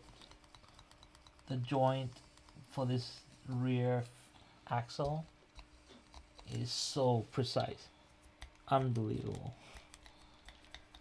Super precise. You can't go wrong. That's why I like GW kits. They're so precise. Laser cut CAD kits. Can't beat them.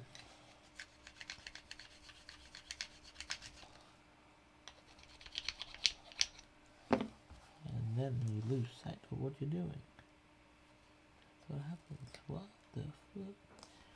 Over here. Oh, it's like this. I go in there.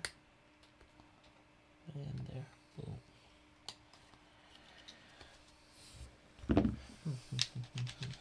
How's it going on your end? Yeah, you done? Still building fences. Well, cleaning fences. Yep. So you guys can see it's not easy when we're putting these kits together. Takes a lot of time. It's more intricate than some of the MDF kits for sure. This is done, that's done. We clean here. I don't know, maybe they actually, you never know. They might actually enjoy watching us build. That's a goddamn line, I know. Can't even say that with a straight face. What? No, again, they could enjoy watching. I don't know. You tell me on that one, or chat says something. Listen, they asked for it. When I showed the kits on the short, I asked, would you guys like to see it being built? And the answer was yes. And I don't expect a lot of people to tune in. Yeah. It's not for everyone, but it's like, you know, it's a new thing. And I appreciate those who did tune in. But, you know, that's why. I don't know. It's sometimes nice to just see different sides of different hobbies coming together. And Well, I think this, that's what as it I is. say, this is the favorite part of my hobbies. Is the building more than anything else. Yeah. This is the whole satisfactory of just started from nothing, or at least started from sprues and looks nice and completed. Small victories. Yeah. 100%. Oh, I had a question for Dave actually. My question is, when you buy your wheels or when you buy custom wheels, do you only buy them from CB Designs, or I was talking to Sean Casey and he says he buys his from NSR. Do you have a preference of where you buy your rims and wheels from, Dave? Let me know. Oh, well, we're missing chats. Oh. Yeah, we missed a bunch. So that one team racing was our last thing. Then we got. After watching Dave's channel, I'm now in the process of recreating 67 Cougar. Nice. Nice. First car Fingers, round. Typo. Yeah. Oh, well.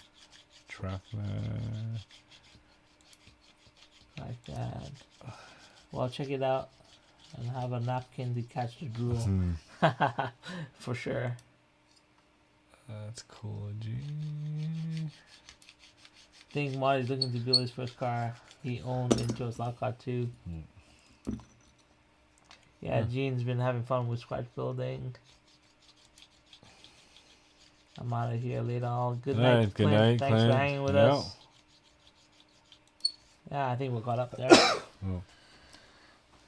This is interesting. Say the list. I'm looking for number 13. Where's 13? Damn. I hate looking for these numbers. Mm-hmm.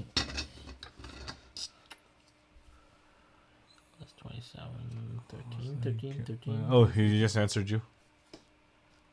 Oh, wait. Oh. I mostly get my aluminum wheels from SCC. They have a large selection. Oh, cool. Because I'm thinking for this kit, if we look at this kit, like if we look at the rims here, I think we get like an aluminum rim and just maybe chop out that insert, probably work well. And if we just get a pure plain rubber tire for this, that's the same size, I think we can easily do that. What did Ivan say? Slot car guy. Hey Travis. It's the most boring live stream you've ever seen. Don't worry. It's just a bunch of hobbyists building terrain. If you like terrain, welcome to the club. If you hate terrain, oh, you should move on. Yeah. What did Ivan say? Something about me? What did Ivan say? Sulk build a whole army of few hundred infantry in 3 days over Christmas. Yes, that is true. Because also most of the guys here know me. I like to do a Christmas build because spend some time with my dad.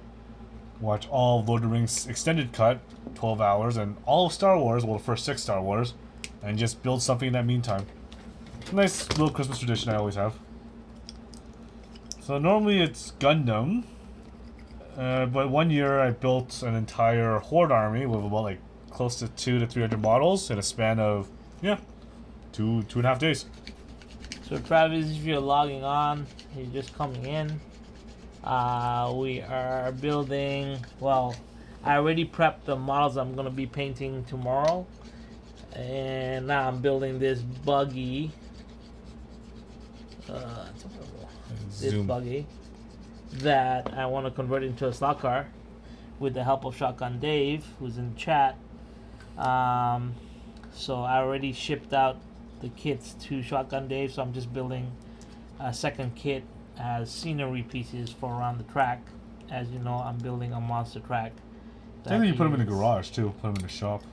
Yeah, so just a cool way of just, it's nice to have like flavor models around, so That's what we're doing. And Simon is building the bunkers. I don't know if you know anything about the build I'm attempting, but 'Tis massive. it is a big slot car track. And this is our first official build for it. You missed 40K.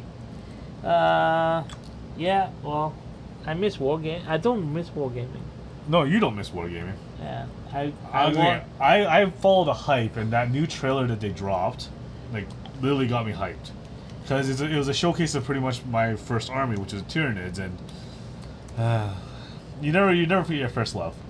Well, I was a competitive wargamer for so many years. I actually was ranked top in Canada, Yeah. 12th in the world for a year straight. So, yeah, wargaming, I've done it, and I had my fun. Yeah, you're just time in the sun. It's just the community changes, so, you know, there's a time when... There's all time my- and place to know when to pack Well, it up. all my friends kind of left the hobby too, right? So, What the hell am I doing now that I left the hobby? do you game? I still build. Do you competitively? I still build. Do you competitively game? I said the favorite part of my hobby is building. Yeah. So when I'm talking about people leaving the hobby, it's like all I'm still building. Clarence, Oh yeah, competitive gamer left. Okay, Joe, yeah. competitive gamer left. We, competitive gamer left. Right? True. I think life So- took over on that one. Yeah. So everyone got moved on. Like Joe had kids. We had kids. Right? Clarence is partially married. You know. So I mean, like, you know, we all moved on. Plus, Games Workshop changed their rules a lot, and people fell off. So I thought the writing was on the wall when I left. Right? Just different crowd, different community, and I wasn't ready for it. So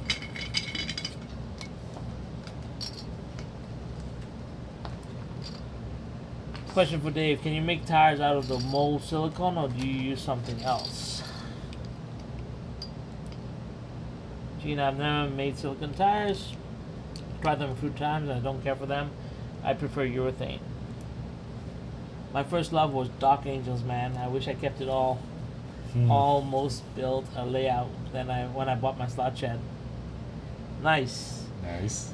Well, yeah. You're talking to two Xenos players. Well, does here. he know the Dark Angels of Primarch's back?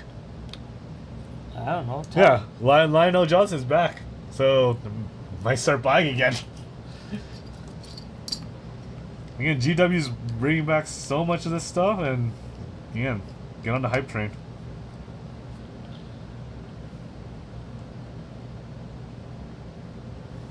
That's fine. This one's fine. No, you had a pretty big Space Marine army. I did, but I never played it. You played Apocalypse with it, and it's smoked my... At tournament level, I only played Necrons. Hmm. And until today, I only played Necrons. So, yeah. As much as I had Marines. I played Apocalypse with them, yeah. Yep, Ivan I still thought- has your Thunderhawk. I thunderstruck you. Thunderstruck. You want to try this paint or this glue? Yeah, give it to me. Wow.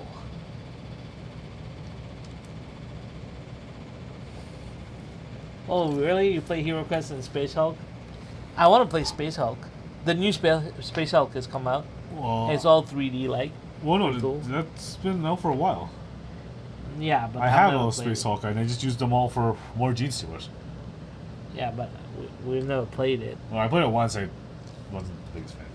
I made the Gene Stealers are too OP'd. This coming from Tyranid player.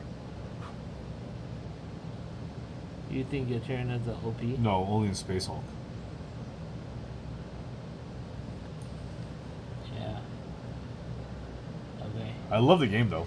Hey Travis, if you're gonna be on tomorrow at noon, I'm having my chat with Slot Dude, and if you want to drop in on that, that'd be awesome. Just let me know if you're available. Be kind of cool.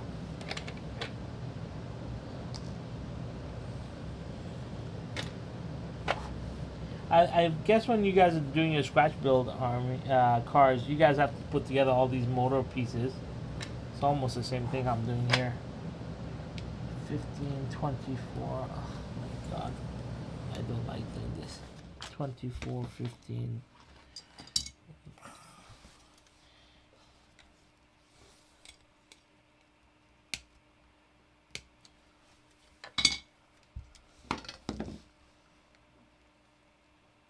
Yeah, let me know. If you want to come live, let me know. It might be fun. He's talking about the state of play in Austria, so should be interesting. We've been chatting back and forth. It's interesting to get everyone's perspective on where the hobby is going. So. Oh, so you're not supposed to glue these together. Well, at least these, for instance. Okay, that makes my job easier. What? Oh no, it's just you just lay them flat and just build around it. These you glue together to make the ends of the wall. But everything else you just kind of slap them where you want to. Okay. So that makes my job slightly easier. And yeah, we're getting close on time. Okay. What are we at? 11:50 right now. Okay, 10 more minutes and then we're gonna call it a night. Yeah. So yeah, get your questions in now before, because I'm not starting anything new yet, because that will take me till probably 1 o'clock. I'm trying to just get this done. You check the chat out. Let's see. First Love Dark Angels, yeah. I still pull. Okay, yeah. Okay, no. I'm buying from the store. Okay, but my custom builds, I cast my own urethane. Wow, okay. Yeah, Dave does that. Yeah. That's why I'm sending the kits down. Oh, I stopped when the blister packs turn plastic. Wow, that's a while. That's old school. Yeah. You're an OG player. Yeah. OG. Yeah, I got into Warhammer in 1999. Freedom. How old were you? 1999? I was math 11, I think. I got into wargaming 2008 actually. Yeah. 2007 or 2008. I was in university and I got into wargaming.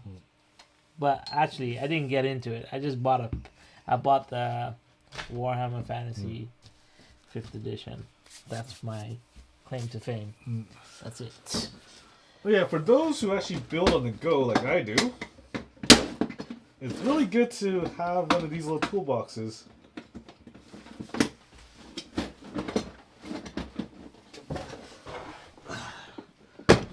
Again, courtesy of Ivan, because he showed up one day with his little toolbox. These little Husky portable ones, you keep everything you need in here. So, nice shelving, all the excess bits that are like, again, spray cans, more files, more sandpaper. Again, just comes very handy. Cool. So when I do stuff like this, like build at other people's houses, which I tend to do, everything's nice and ready. 15. What the hell is this 15?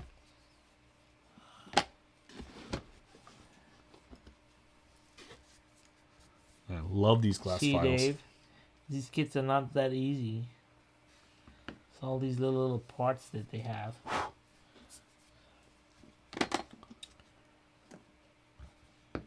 Yeah, not my favorite thing building kits. So I love painting. So Simon does building, I'll do the painting. Yeah, now you just pump armies out. Yeah. And then when it comes to terrain stuff, we got Ivan. Yeah. He helps me out with that stuff. So You want to leave this glue out or you want to lose this glue? I don't think I'm going to be able to finish this, right? So I'm just going to call it here. Alright. And try. I might finish this offline. It is pretty. It's cool. It's got so much detail to it. I like it, but also Yeah, the problem with using also those files is it leaves a lot of plastic dust. So you'll be blowing dust off your hands for days. Yeah. See, I don't know how this 15 goes. So strange. I don't know if that's the 15. No, I cut the wrong thing. Okay, that's the 15. Oh well, the joys of building. So what did we get on your side? What did you complete? Why don't you show them? Okay, so may as well put it all on camera. Are you switching? I'll switch you to the main one. 1 second. There you go. You're on. Alright, so what I got done tonight was 2 of these little bunker dealies here. Yeah. So those are bunkers for the base that I'm building. And a bunch of fences. Yeah. So they all kind of just come together. Like, well, you don't have to glue them. It's good because when I do... It becomes very modular at that point. Which is what we want. And then also it comes with all the stoppers here. So they just kind of, again, just kind of stick them like that. They're not supposed to be stuck together. And yeah, that's all I was able to accomplish tonight. But again, all these are ridiculously hard plastic. So cutting into them was more of the challenge itself than actually cleaning anything else off. Because I'm just not used to this type of plastic. More so this type of plastic that he's building right now. Which I'm pretty adequate with. Yes, you are. Huh, interesting. This Let's is see, what are we confusing. missing? Oh yeah, Earl, are those kits styrene or resin? They're plastic, right? Plastic. Yeah. Yeah, regular plastic. Yeah, regular plastic. Injection molded plastic. Yep. Great tutorial on the channel. Thanks for sharing. Oh. Ooh, what are those files? Which file? Oh, the gun primer ones. The glass files. Ivan, you never seen me use them? Yeah, I gave a set to Mia because when she was building Gundam. Yeah, they're gun primer files. That, yeah. They are glass files. Someone asked earlier in the chat that, yeah, you can use them as nail files. And never dull. You can wash them off. And again, they cut through plastic. Again, when I do it for my Gundams, I barely use a knife to cut off the tumors anymore. It's just, they work wonders. But yeah, lots of mess. That is your only downside of it.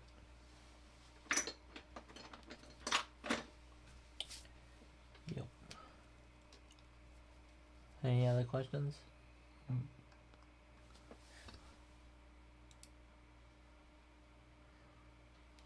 Always informative.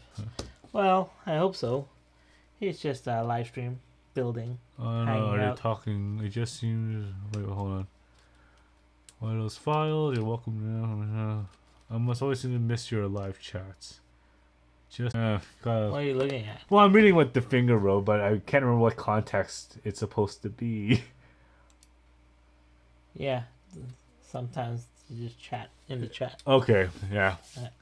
There's no rhyme or reason to my live streams, Jeff. They just kind of happen. Nice. There you go. He's talking about his live stream. Okay, yeah. Yeah. So do ours. Ours just happened too. Well, again, head down. So I guess we gotta get better at that if I'm gonna be on more of your streams, or at least on the building part of Well, I mean, I don't know.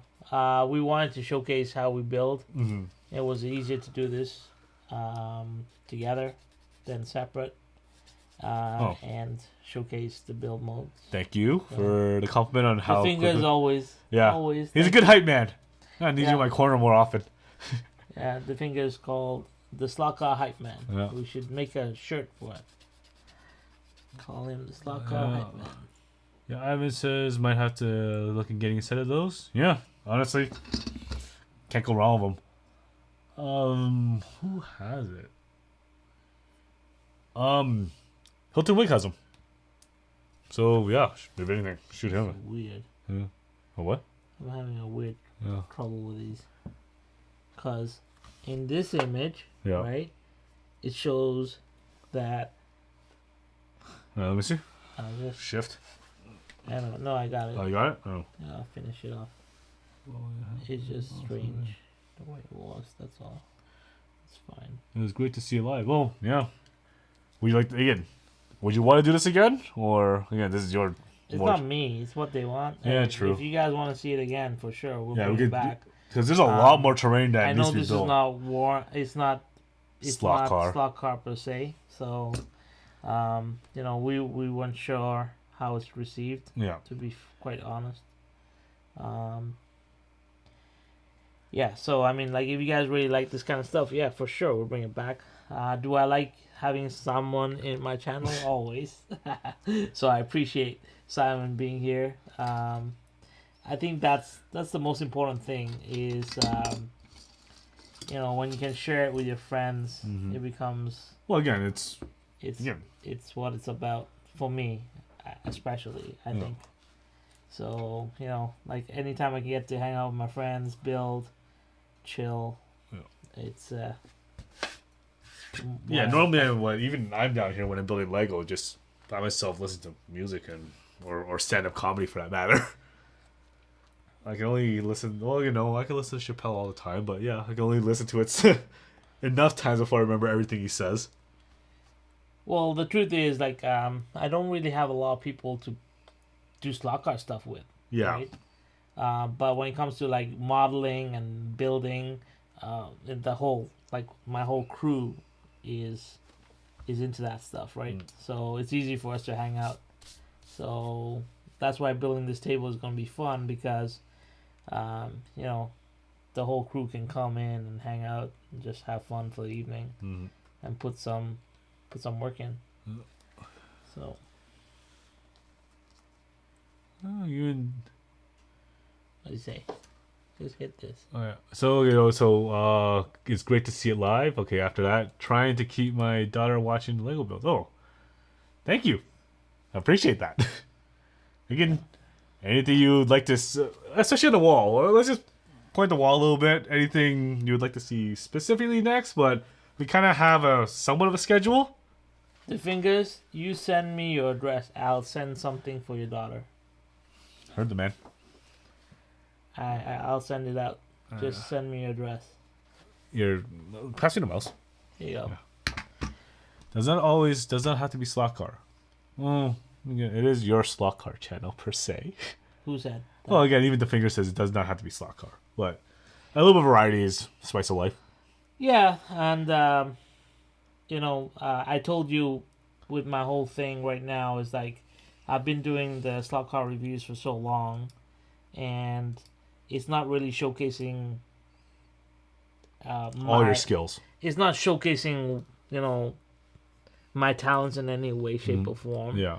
And I think in order to be, you know, part of the hobby, you gotta have something. Add more something to it, right? yeah. You gotta say, like, if you want to be, I say the word relevant, and I know it's, you know, after the Monday night chat, it's not that I feel irrelevant at all anymore. I don't. But by doing, like, the painting, by doing the figures, by creating Oh this shoot! table, The camera just cut. What the hell? Oh, just switch to the other one. Oh, how do you do that? Here, Yeah. I'll let you do 1 that. second. Yeah, it's overheated. That's Oh. all. We have other chat. Oh yeah, there we go. All right. Sorry for that technical difficulties. What technical difficulties? Oh, the minor technical difficulty. The camera just Yeah. overheated. Okay. So All right. So Shotgun Dave says, absolutely, there's something for everyone. Lots to learn. yeah, and this is different, and it's content that I can relate to. So it gives me a little bit more scope and relevance, I guess. That's all. The fingers also says seeing other interests of others is also important. Also, yeah, I can say that. Everyone, again, not everyone needs to stick to the one hobby. Everyone likes to branch out to everything else. This is fine. These skills, okay, yeah. Even Shotgun Dave says these skills work in slot cars too.